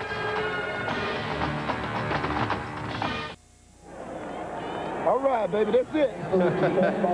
I'm 3rd place. No, I'm 2nd place on the all-time rushing yards. Right now, I'm trying to catch Herschel Walker. I done passed Eric Dickerson. I'm in Canada, CFL. Garcia fumbles the snap from center and has to fall on it. The Eskimos have got the football. It's Melvin Hunter lumbering towards the end zone, and he is down at the 1-yard line. 2 plays in a row, Jeff Garcia fumbles the football.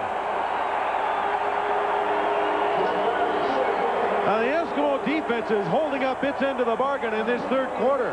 Very, very uncharacteristic of Jeff Garcia and this very disciplined Calgary offense. But this is typical of what the Edmonton Eskimos do. They turn something nothing into big plays. Melvin Hunter comes up, grabs the ball. This is a big guy in his 5th year out of Wisconsin. Rambles, and they should have given him another yard. The snap was a poor one, but the Eskimos are now 1st down and goal. And the Stampeders came into this game leading the league at +27 in the takeaway giveaway ratio. They've turned the football over 4 times today. Well, Willie Pless is lined up in the fullback position again. Let's see if he gets it. It's Tony Burks for the touchdown.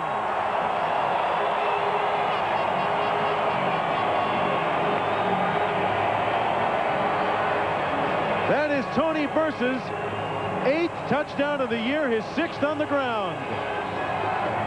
This one counts as an aerial touchdown. This is what he's going to take into the locker room. That if they win this game, they'll have a little fun with it. And he'll bring Willie Pless in and say, Willie, when you're a yard away from the goal line, this is when you get airborne. Now, Kemp, in their last 2 possessions, the Edmonton Eskimos have -2 yards and 10 points. That's going to screw up a lot of statisticians around this league. We got a couple of guys over here working for us. They're scratching their head going, how do you add this stuff up? -2 yards, 10 points.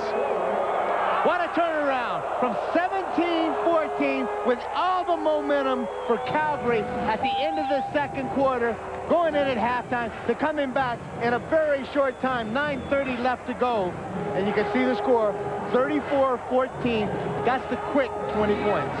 You're watching ESPN2's coverage of the Canadian Football League. Due to time constraints, we'll now move ahead with our coverage of today's game, and we'll be back right after this. Barrett in the shotgun, 3 men wide side left. Here comes the blitz. They pick it up.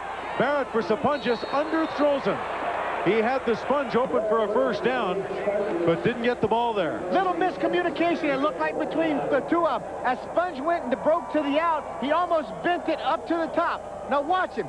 He's going to break it out, but then he takes it up to the outside just a little bit. Had he brought it back, see, he makes that move to go up. Danny Barrett thought he was going to come back toward the line of scrimmage, come back toward the 1st down marker. 2nd down and 10. All-out blitz. Barrett's got to unload. He's got one-on-one coverage. Pass interference is going to be called on Malcolm Frank, who knocked Terry Vaughn out of bounds. Didn't have to do it. And there's another bad penalty, and Ron Lancaster with a grim grin. The Stampeders will now move the ball down to just outside the Eskimo 10. Edmonton number 10. Danny Barrett going for all or nothing. You get a perfect view of it, a little contact. Vaughn is the guy, too. He's got some hand action going in there, grabbing a little cloth, trying to get past Frank. Frank with the body contact. If he would have just turned his head and looked like he was making a really good effort to intercept the ball, he may have not gotten that interference call. First down and 10 at the 11. Barrett pumps twice. He's got Pitts all alone for a touchdown. Alan Pitts in his own area code in the back of the end zone. I mean, there was nobody in the same area code as Alan Pitts, and Ron Lancaster is livid. Now, you got to figure this. Me and you are defensive coordinators. We say they've got Jeff Garcia to throw the ball. Their main receivers are Alan Pitts, Dave Sapunjas. How does anybody in the world playing defense leave Alan Pitts standing wide open in that corner of the end zone? Or as you said, that area code. Dial up the cell number, baby. There's nobody else in the picture. If this Edmonton Eskimo team gets pretty cocky, this Calgary offense can make a lot of things happen very quickly and get their tails back into this ball game. 34-21 in this third quarter. Touchdown number 10 on the year for Alan Pitts, and Danny Barrett has rallied the troops. They've got a ways to come back yet, but they're not out of it. 1:01 to go in the third quarter. The numbers for this guy are unbelievable. 4 of the last 6 years, he's had over 100 receptions. 5 of the last 6 years, he's gone over 1,000 yards. 4 of 6 years, he's had 11-plus touchdowns. Look at him. He's right in the middle. There's 3 guys there. You've got 3 guys. No, 2 guys looking at that. The one guy there, number 24. Cavis Reed jumps up, doubles up on the short guy, leaves Alan Pitts running the corner out way behind him. Now, here's how I did it, Danny. You see, I faked them all out there. Nice try. If you'll just see, receivers always tell you when they go back to the huddle, they're always open. Now he'll go back and say, now listen, if you want to win this game and I really want to make you look good, just throw the ball more often to me. We'll get the job done. Kept the key on that last drive. Danny Barrett getting positive yards on first down. Well, they were second and short. And another big stupid penalty aided them to get closer. Gizmo Williams. Fumble! Hey, the Stampeders have got it. Now, was he down? No. Roger Renson comes up with the football, and the Stampeders are back on offense. You remember a couple of big times that took place in the second quarter when the Calgary Stampeders turned the ball over a few times to the Edmonton Eskimos. Now it looks like it's payback time. The Eskimos are giving the ball back to the Calgary Stampeders at a crucial time of the game. Kev, this is not something Gizmo does very often, and that's fumble the football. Roger Renson coming up with a big play for the Stampeders, who have the football at the Eskimo 41-yard line. Number 44 is Ray Biggs that gets his shoulder on there. Gibbs is trying to make something big happen, but comes up with a turnover. Lots of time for Danny Barrett, broken up by Hagan on the far side. Sapunjas, the intended receiver. The ball took a little too long to get there. Sponge made the break on that ball, but Danny Barrett just threw it way behind him and threw it late, and that allowed Darren Hagan. Watch this. They play it. Hagan's waiting outside. Now he's reading the ball. Get a break on it. Goes for it. Waits on it ever so slightly. If he makes a good effort, gets the hands out there and extends them a little more, he gets a pick on it. He's got one today. That is one heck of an athlete in Darren Hagan. He runs everything. He is a great athlete. Was a quarterback at Colorado. Second down and 10. Barrett and the Stampeders. Again, the throw. Complete inside. It's Bond. Breaks a tackle to the 15. Darian Hagan was turned inside and out. I mean, he looked out, and the ball went in, and it's a 21-yard gain. It never fails. I'm trying to get him an opportunity to run for mayor of this city. Now he's going to make me look bad. Look at number 3 right up there on about the 30-yard line. Looks and tries to find somebody. Hello. He goes outside. The receiver goes inside. If you're looking at him, why did you go the opposite way? Dixon comes back to save Hagan's bacon, but it's first down Stamps. Movement on the line. Here comes the blitz. Barrett throws complete into the near flat. Travis Moore fights his way down inside the 5. And when we come back, the Calgary Stampeders will be looking to narrow the gap even more. It's been Danny Barrett and the Stamps for the last few minutes. Get the fourth quarter coming up.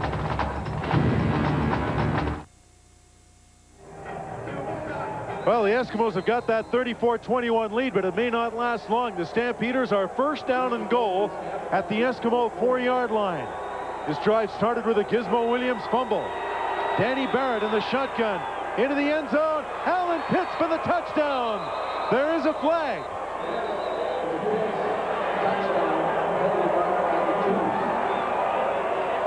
Melvin Hunter is motioning. It's against the Eskimos. Illegal substitution. Against the Stampeders. Ineligible receiver. Calgary number 18. First down repeated. What happened was the wideout on that side. We're going to see if we can take a look at it. Alan Pitts, in the Canadian Football League, you try to get a running start toward the line of scrimmage. You still have to have 5 offensive linemen and 2 receivers up on the line. You have to have 7. Alan Pitts makes a run. He becomes the 8th guy and makes himself ineligible. Well, it's now first down and goal at the 14. Lots of time for Barrett. He's got Pitts again. Jump ball, incomplete. Great play in the end zone by Rogers. Barrett wanted Pitts. Terrific defensive effort by Glenn Rogers Jr. that time. 1-on-1 against the top receiver, if what not the top, one of the top guys in this whole league, Alan Pitts. Ball thrown high. Alan Pitts at 6'4", goes up to get it. Glenn Rogers says no way, gets the left hand up out there. He was using all of the end zone, and it's now second down and goal from the 14.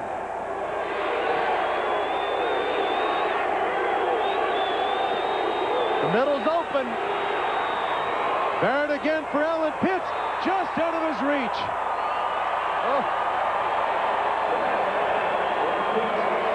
Number 3, Darian Hagan, having a little conversation with the official back there. Alan Pitts gave him a slight shove, little push-off to create some separation. Had a hard time picking up the football. The left of your screen, Danny Bear's going to hang the ball up, run it to the corner. See if we can see a little push happen about the goal line. Alan Pitts got turned around, just could not pick up the ball in the air. He was locked up with Hagan, and as you said, Kev, just broke a little bit too late for the ball. Good throw by Barrett, but the Stampeders will have to settle for 3. And how big that penalty against Alan Pitts. That cost him 4 points. The field goal is good by McLaughlin, and it's now a 10-point ball game with 13:43 to go, thanks to Mark McLaughlin's field goal. Don't go away. Mark McLaughlin gets his leg into it. It's a 10-point ball game, and the Gizmo will try it again. He's across his 30. He's got some room. 40, look out. And dropped at the 45. Ray Biggs down there to make the tackle on Henry the Gizmo Williams. It's a 19-yard return, only a 53-yard kickoff. 13:38 to go, fourth quarter at Commonwealth Stadium in Edmonton.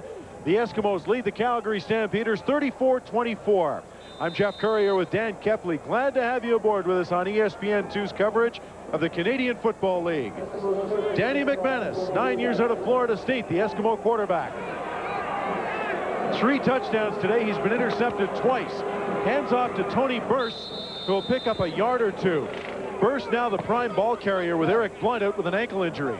Good point right there. Exactly what I was going to say, Jeff. This changes a bit of their offense. This guy has been utilized primarily as a blocking back, a fullback. They threw the ball to him a little bit coming out of the backfield, but now he's going to be the guy that's got to carry the mail, and they've got to make possession drives, move the chains, keep the ball in their hands. It's going to make it a lot harder for the Eskimos to run the ball and eat up the clock. Without Eric Blunt in the lineup, they're now in an obvious passing situation on second down and 8. McManus throws, has his man. Will he get the first down? Should have it. Great effort. Great individual effort by Flutie. Darren Flutie's taken down by Anthony McClanahan, but he stretched forward and gets up a little bit the worse for wear. But, you know, for a guy who's not a real big man, Darren Flutie shows tremendous toughness, takes a lot of hits, breaks the tackle by Kellogg, first down. And you're exactly right. I mean, this guy stands, he's 5'10", 175 pounds, not an ounce of fat on him anywhere, may have the lowest body fat content on the team, and he is strong. He makes a lot of things happen. He breaks tackles. Check Big Daddy Marvin Pope coming off the corner. Well, he's been Bill quiet Johnson, today. the 2 tackles, along with Tony Burst in the backfield, doing a good job funneling those people by the quarterback so that Danny Mack can step up, have a clear vision down the field. Marvin Pope has been quiet today. We haven't called his number a lot. It's in fact 3rd down and inches to go.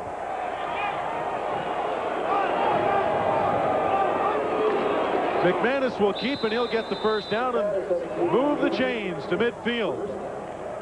And that keeps that clock ticking down towards 12 minutes to go in the game. That's still a lot of time in the Canadian Football League. And there's only one other guy that's more excited to have the clock move than Danny Mac. That would be you, so you can get away and catch a flight after this ball game. You got a quick flight to catch. That's Marvin Pope, who is the injured Stampeder. And he's in some obvious discomfort.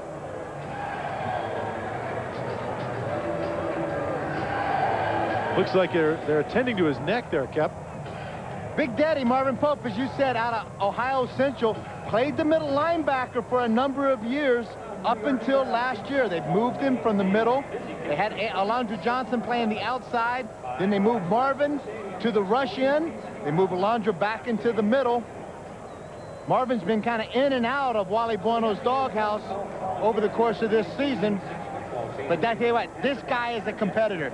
You want him on your ball club, and you want him protecting your back in the alley. Steve Anderson comes in to take up that spot. He's all right. Big Daddy's okay. 34-24, the Eskimos out front. 11:40 to go.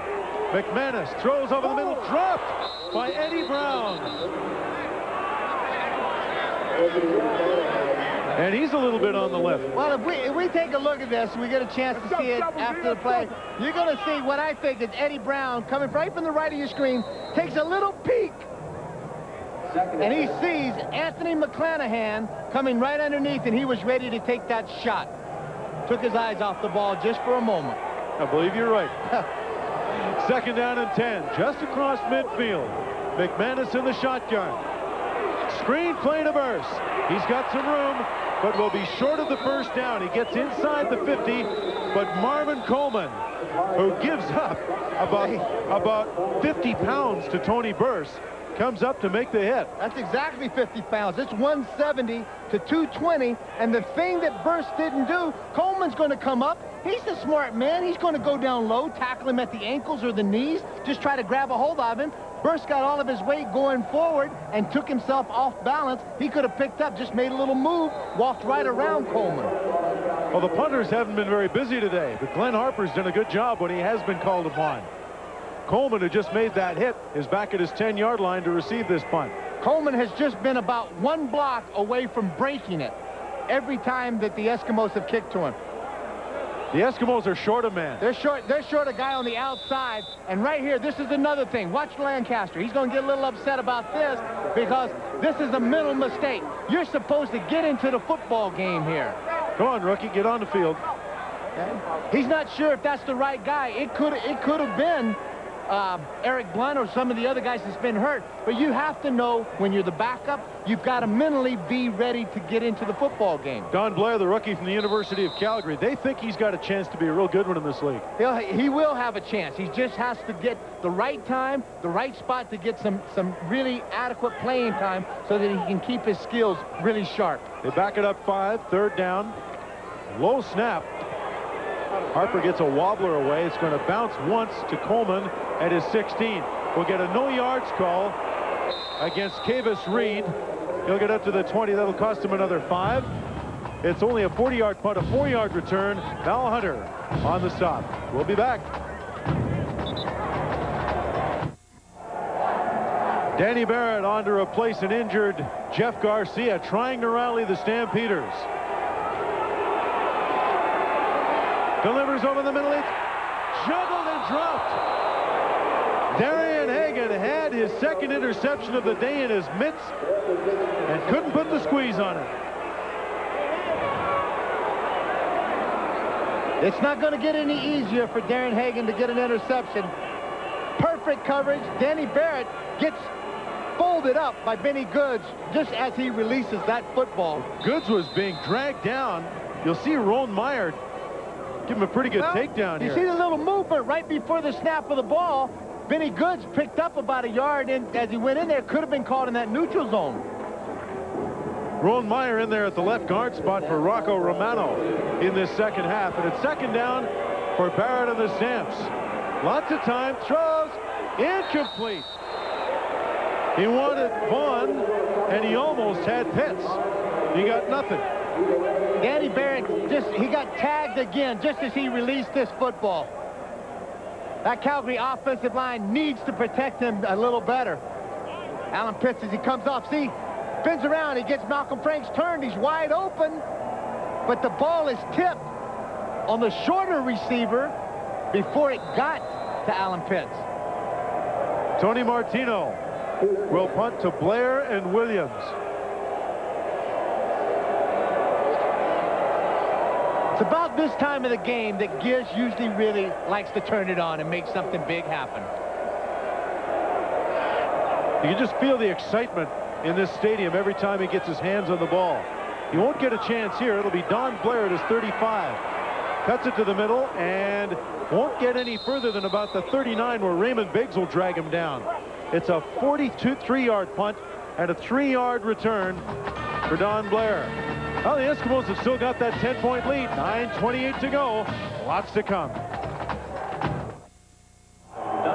With the injury to running back Eric Blunt, the Eskimos are going with a 5-receiver pack. Not something they normally do. Ronnie Lancaster was going to start the game with this, but kept Eric Blunt in there. There's the throw. Drop. Great throw by McManus over the middle, and Darren Flutie couldn't squeeze it. And these two have been on a real tear, as we told you earlier, over the last 9 games. Flutie's been averaging better than 100 yards a game. Not a real convincing play-action fake. Coach Lancaster talked about Darren Flutie, and he says what great, precise patterns that he runs. He does extremely well. He makes adjustments to the coverages that he sees, and Danny McManus is now making those same adjustments mentally in his head, and they're delivering the ball and ending up at the same spot. 2nd and 10 at the 38. McManus to Eddie Brown. He won't get away, though, and it'll be 3rd down for the Eskimos. And once again, they'll have to punt the ball away. Poor play selection right there. This is a play that you're trying to pick up 1st down. You're trying to keep the drive alive. Danny Mac's going to drag it underneath, but watch Eddie Brown. He stopped. The last time he's had some success, he's taking that pattern and he's running it all the way across the formation. This time, he saw a couple of big Calgary defenders in there, one being that Anthony McClanahan again coming in to take a shot. He just cut the pattern short, stopped, brought it back out, and forced Edmonton into a punting situation. Glenn Harper takes the 3rd down snap. Gets one away to Coleman at his 25.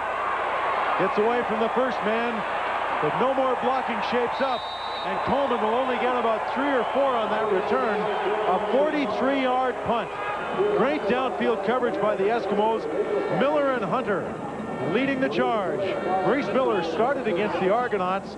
He's in a backup role this week because Senior Mobley is back in the lineup, but he's made his presence felt on special teams. Well, it makes a difference. You know, Senior Mobley comes in there, and he's that oversized defensive back that can play linebacker for you. The Calgary Stampeders plays with a 5-pack sometimes, a 6-pack of receivers, and therefore, Maurice Miller, they get the kind of mismatch. Therefore, he's the backup, doing a great job, as you said, on the special teams. Danny Barrett, who's cooled off a little in the last couple of possessions, now running short of time. The handoff inside, Anderson will get a couple.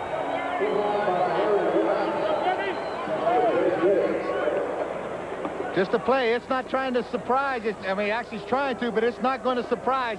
Larry Ruck in the middle and the Edmonton Eskimo defense. They react extremely well to the football. Larry taking the signals on the sideline. Young fella in his 12th year. I remember when he was a junior player coming out with the Eskimos when I was still playing. Barrett throws. It's tipped and incomplete. Sapunjas wanted the flag. He won't get it. He doesn't argue very vociferously. And Danny Barrett walks off the field, and the Stamps are 2 and out once again.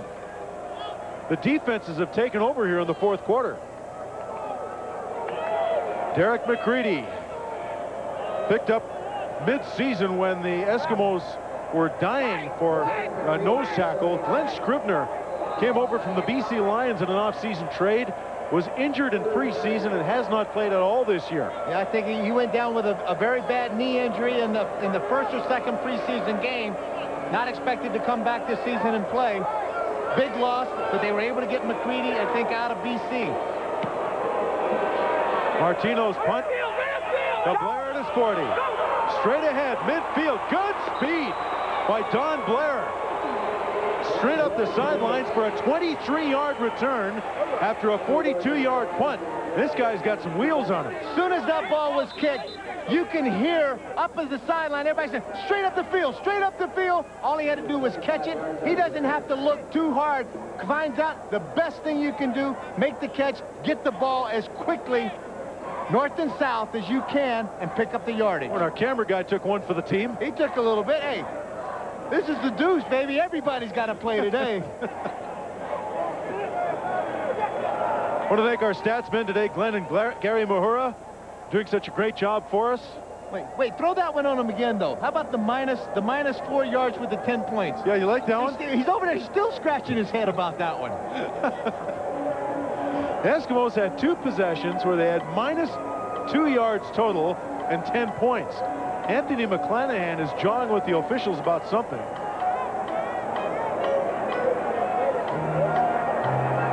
You have to watch out. He could have been ejected from the game. Yeah. Physical abuse of an official. Calgary 41. Disqualification. First down. He's out of here, babe. To the shower. Yeah. Anthony McClanahan kind of fancies himself the Dennis Rodman of the Canadian Football League. Well, he's got the do. If he took his helmet off, he'd see the do. Yeah, he's a blonde-headed dude, and he's unique, and he marches to his own drum, but There he is. Thank you, Ben. But he gets the job done. He's a great athlete. This guy's 6'2". He's about 225. Runs about a 4.5 40. He's out of Washington State. Had a couple of stops at the Dallas Cowboys. He played with Amsterdam and the WLAF. But he has been, to that man there, a little bit of a discipline problem. Well, it's a problem for the Stamps now because the Eskimos are on the Calgary 20-yard line. Burst trying to pick his way through. He'll pick up about 3.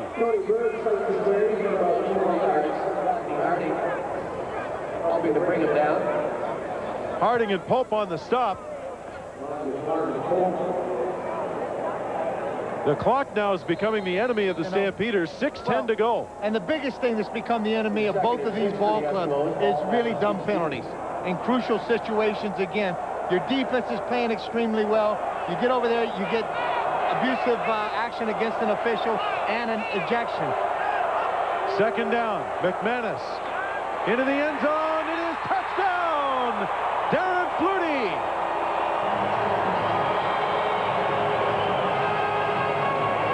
Danny McManus throws a 16-yard strike, and he has thrown touchdowns to his 4 starting receivers today. Take a look, just a quick slant. It freezes the safety, Greg Knox. He's very slow getting over there. He does not read the route extremely well. Danny's going to look at him right now. The safety should be moving. He was late, and that allowed Darren Flutie to get inside of 29, Eddie Davis, and right before the safety, Greg Knox. Darren Flutie with touchdown number 6 on the year and another 100-yard game. And it's another Dallas mobility football into the end zone. Football. Terrific effort by that guy there. As you said, he and Danny Mack and any quarterback that has been on the Edmonton Eskimos, they have been on the same page. Now take a look. The safety's looking at the quarterback. The quarterback, now the ball snapped. You got to get over there, find the ball. Too late. Too late. Catch has been made. Darren's able to get his head down, drive right through the tackle. 41-24, and Cody Ledbetter is about to come out of the bullpen and mop this one up. Darren Flutie and Eddie Brown of the Eskimos came in number 2 and 3 in receiving this week in yards. Brown with 5 100-yard games, and Flutie now has his 5th. Only 2 plays, 20 yards. The last time that these two teams met. That guy and the gentleman that just caught the touchdown pass, Darren Flutie, hooked up for some heroics on the last second touchdown pass to beat the Calgary Stampeders 20-19. Nice high kickoff. Coleman at his 13. Stampeders needing a miracle now. Coleman trying to give it to him. He won't get it done. Gives him good field position outside the 40-yard line. Good job by Marvin Coleman. Well, Jeff, you and I have both been around this business for a long time. I'm not that old. 26-yard return, 61-yard kickoff. Yeah, but you started and you were underage when you did start. I think you were like 12 or something when you started broadcasting. But you've seen teams, particularly even in this game, 5 minutes, 20 seconds to go. Still a lot of time. A lot of points can be scored if you make silly mistakes. It's a test of the concentration level of the Eskimos now to see if they can protect this lead. Danny Barrett flings it into the far flat. He had Pitts wide open and missed him. And we've seen Danny Barrett underthrow 3 receivers so far in this fourth quarter. Not as polished as he would like to be, and you're right, there were some receivers wide open. Danny Barrett was getting some heat from Leroy Blue. Well, the 10-7 Eskimos trying to slam the door on the 12-4 Calgary Stampeders with less than 5 minutes to go. Barrett has missed his last 6 passes. Back to throw, throws and complete. And staying on his feet long enough to get the first down is Vaughn in the far flat. Kavis Reed will wrap him up. Vaughn unable to break free, and he got his ankle twisted in the process. And Marvin Pope just puts his arm around him and said, come on off. Danny Barrett getting away from that heat of the Edmonton Eskimos. A little semi-roll. Steps out there, gets his weight transferred properly, zips the ball out there. Terry Vaughn trying to make a gallant effort, pick up the yardage, break a few tackles, make something happen for Calgary. First down at midfield. Barrett airing it out for Travis Moore. He's got him, and he can't bring it in. A great throw by Barrett, and the coverage by Reed with help from Brown. Woo! Baby, oh baby, you want to talk about a shot? Willie Pless comes up, and he plants his helmet right in the middle of the chin of Danny Barrett. We're going to catch this right at the end of the play. It goes right through the hands. That's a great throw. And Danny Barrett paid the price. Here it is, right there. You take that shot. The big thing about it, keep following. If we follow it, Danny Barrett's going to jump up. He gets up, and he goes over, and he pats Willie Pless as Willie Pless is running around throwing his hands up. Saying, hey, it's a tough shot, but I'm up here a lot faster than you are. Well, he wanted Alan Pitts again and missed him on second down. Hey, let's check it out again. Willie's going to dance a little bit. Hey. All right. And the old man's going to go back and say, hey, kid, you got to hit me with better than that. Well, the Eskimos have stiffened again on defense, and with 3:51 to go, it is 3rd and 10, and Wally Buono will not gamble.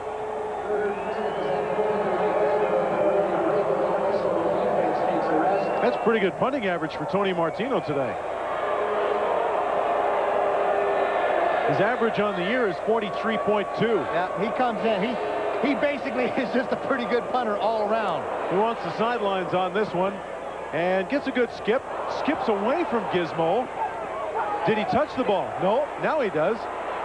Where's he going to go? Nowhere. The Gizmo down at the one. Now the fans are booing because they wanted a no yards call. Now you have to give the receiver 5 yards before he touches the ball. It goes as a 59-yard punt. No return, and Cody Ledbetter will come on to finish this one up. He's the rookie out of New Mexico State. Tough place to be, dug deep in your own end. With a Calgary defense that, when they're down 41-24, they have a little uglier attitude than they had at the start of the game. And your #1 running back is out of the game. Let's take a look, see if it hits Giz. I think he touched it. It looked like it hit his hands. I think from that angle, it looked like it hit his hands. See, now Roger Renson is thinking about jumping on the ball. He sees Gizmo backing away, but Giz sold him and the refs on that. Burse gets a couple, and that's all.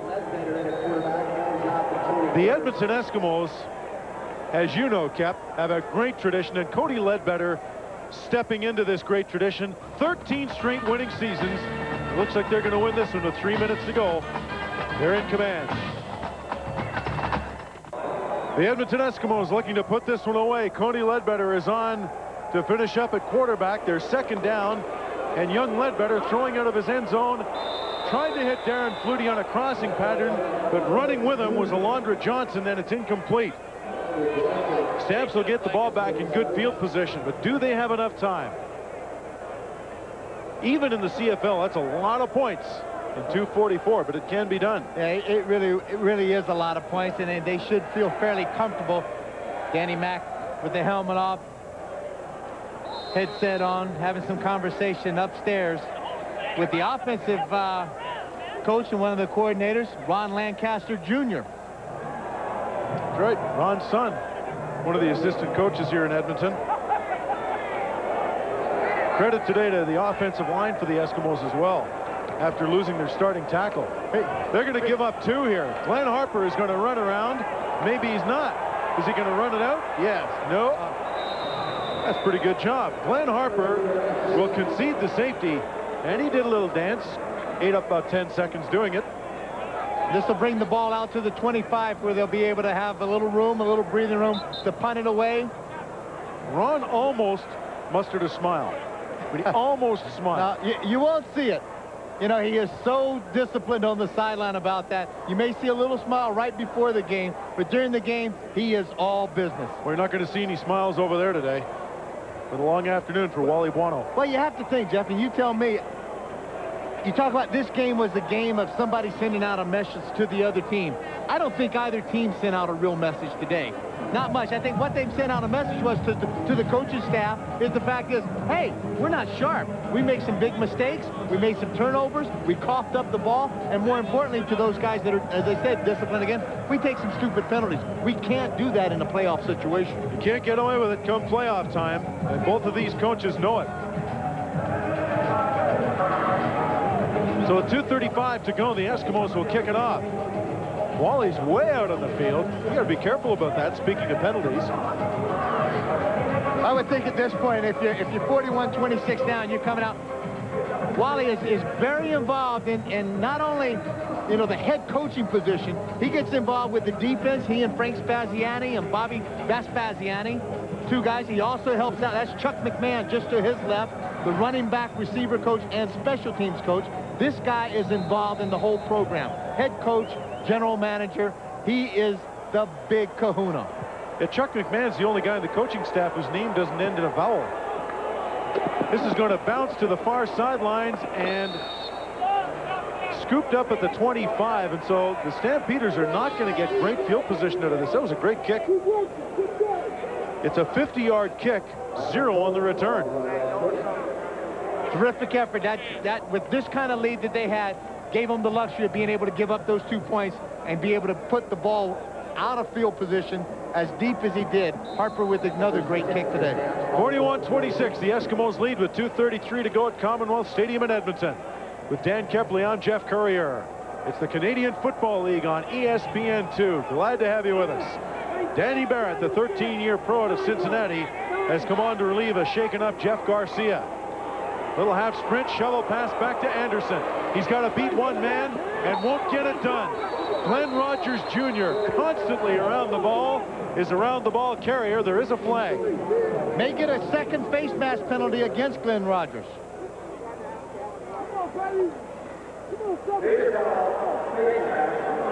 6, first down. That's the 3rd face masking penalty against the Eskimos today. Big heads-up play. Shovel pass comes back to the inside to Anderson. Great speed by this defense back. Glenn Rogers out of Memphis State grabs a little bit of the face mask, the iron up around the helmet. And if Rogers doesn't make the play, you see about 4 other green jerseys coming in. Look at those penalties. 11 for the Eskimos. That will absolutely turn Ron Lancaster's face red. Barrett's got Dave Sapunjas to the 40-yard line. And the Sponge picks up 25. And he should be at 1,000 yards now for the season. That'll be his 4th 1,000-yard receiving. Being being an old defensive guy, I'll step out on a limb about offensively. But if the Calgary Stampeders are going to have success against either the Edmonton Eskimos or the Winnipeg Blue Bombers in the final, Dave Sapunjas has to get more involved in the offense. They have to get him more involved. Deep throw, broken up at the 10-yard line. Alan Pitts, Danny Barrett's favorite target, but he hasn't had much luck getting to him. Sapunjas should, by the way, should be just shy of 1,000 yards. Now we've got him unofficially at 1,000 for the season now. Came in with 961, obviously 1,002 yards is what the official word is from the truck. All right. Like I said, our guys are still working on that -4 with 10 points, and we've got them completely confused out there. Second down, Barrett. He wants Alan Pitts deep. He's got him. What a catch. What a catch! Alan Pitts to the 7. Hello, Houdini, baby. This guy can get it done for you. This is not the kind of team that's going to lay down and give up. They will stay there and fight. 33 yards on that reception. 2:07 to go. Eskimos still up. 41-26. That, my friends, a professional football player doing his job. Take a look 46, at that. 4,600-yard career games. Man, how about that? Came in with 79 career touchdowns. All-time leader. He's got one today. Barrett throws into the end zone. Danielson. Yes. They won't give it to him. Oh, boy, they see he was out. We better see this one again.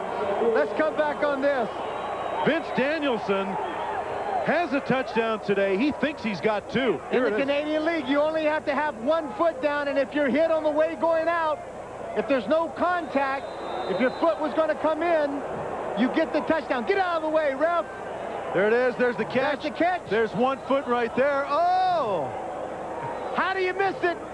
Terrible call. Hey, it's like that ump. A couple of those umps in the World Series, they missed a couple of calls in that bang-bang plays. Marquise Grissom knows what you're talking about. There's the throw and another touchdown. This time Dave Sapunjas comes up with the touchdown, which should have been Vince Danielson's. But the Stamps are back in the end zone. Vince Danielson was a kid that was groomed playing behind Dave Sapunjas and some other guys. He had an opportunity. If they had to have a touchdown taken away from him, then Dave Sapunjas should be the guy to get it. Danny Barrett with a good quick release, hangs it up there. Singor Mobley does not have any opportunity. Calgary Stampeders going for 2, Jeff. That's his 8th touchdown of the year. Stamps going for the 2-point conversion. Can he throw it into the end zone 3 times? No. Flag is down, however. I think somebody got grabbed coming off the line of scrimmage. We may even get offensive pass interference. But I think there was a lot of contact, a pick play that happened, but they're going to call illegal procedure. You can see Ron Lancaster saying, decline it. Let's just tee it up. Well, the Eskimos... Illegal procedure. Calgary declined. The convert is no good. That could be big, Kev, because if they narrow the gap to 41-34, they can still tie this ball game up. As it stands now, it's a 9-point ball game. That's a big 2 points. Huge 2 points. Because with 1:58 to go, the Stamps down. If they made that 2-point conversion, they're still in it. Yeah, but as Grandpa always said, if a bullfrog had wings, he wouldn't bump around on his butt all day either. Grandfather sounds sick to me. Of course, you never spent any time in the South. No. Yeah, a lot of bullfrog jokes in the South. Danny Barrett, who in fact threw 2 touchdowns on that last drive, only got credit for 1. Dave Sapunjas gets it. They're doing the Disco Macarena here in Edmonton, and it's cold here today, folks.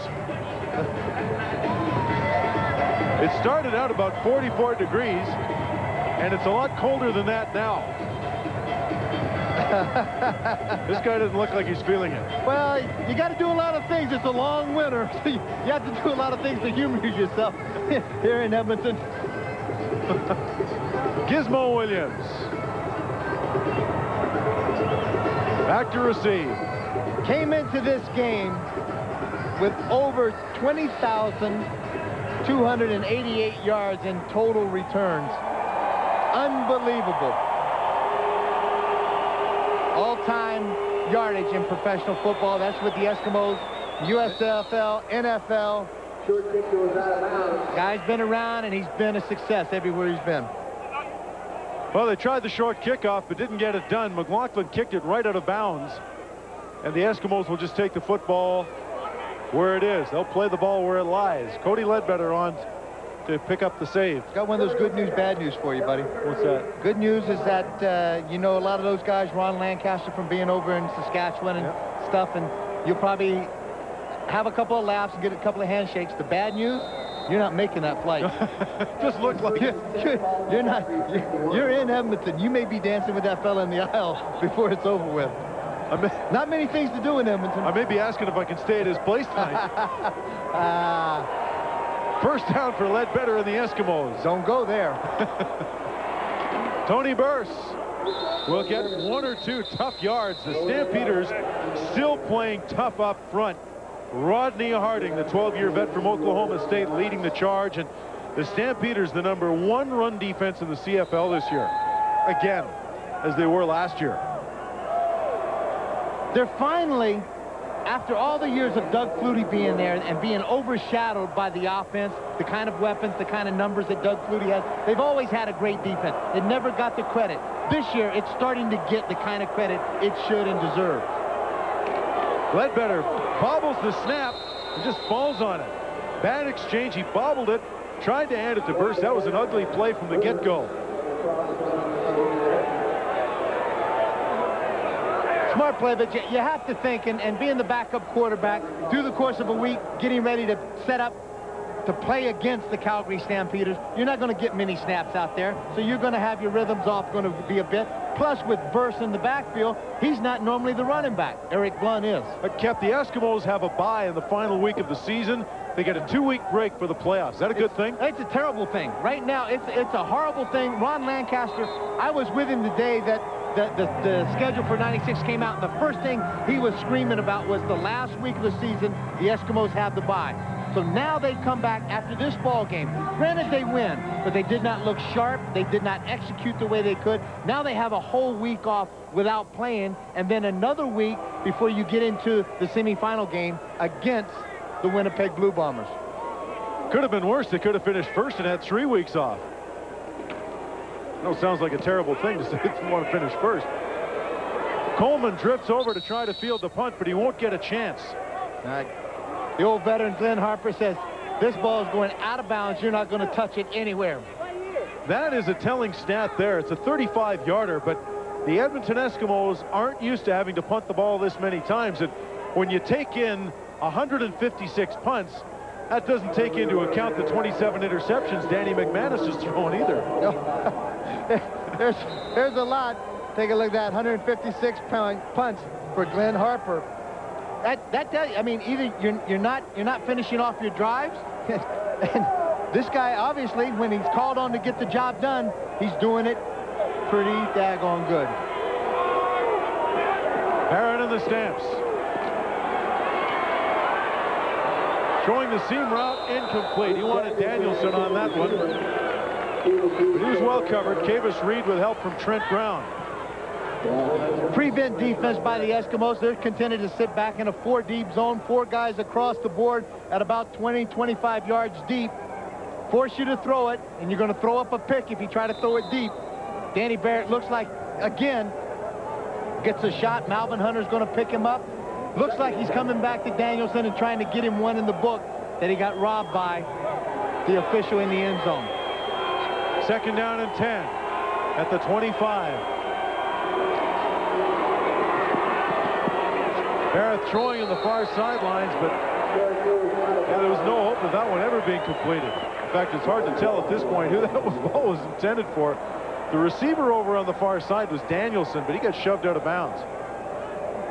That was just ugly. 3rd down and 10 with 1:13 to go. And the fans here are cheering because the Calgary punting unit is coming on.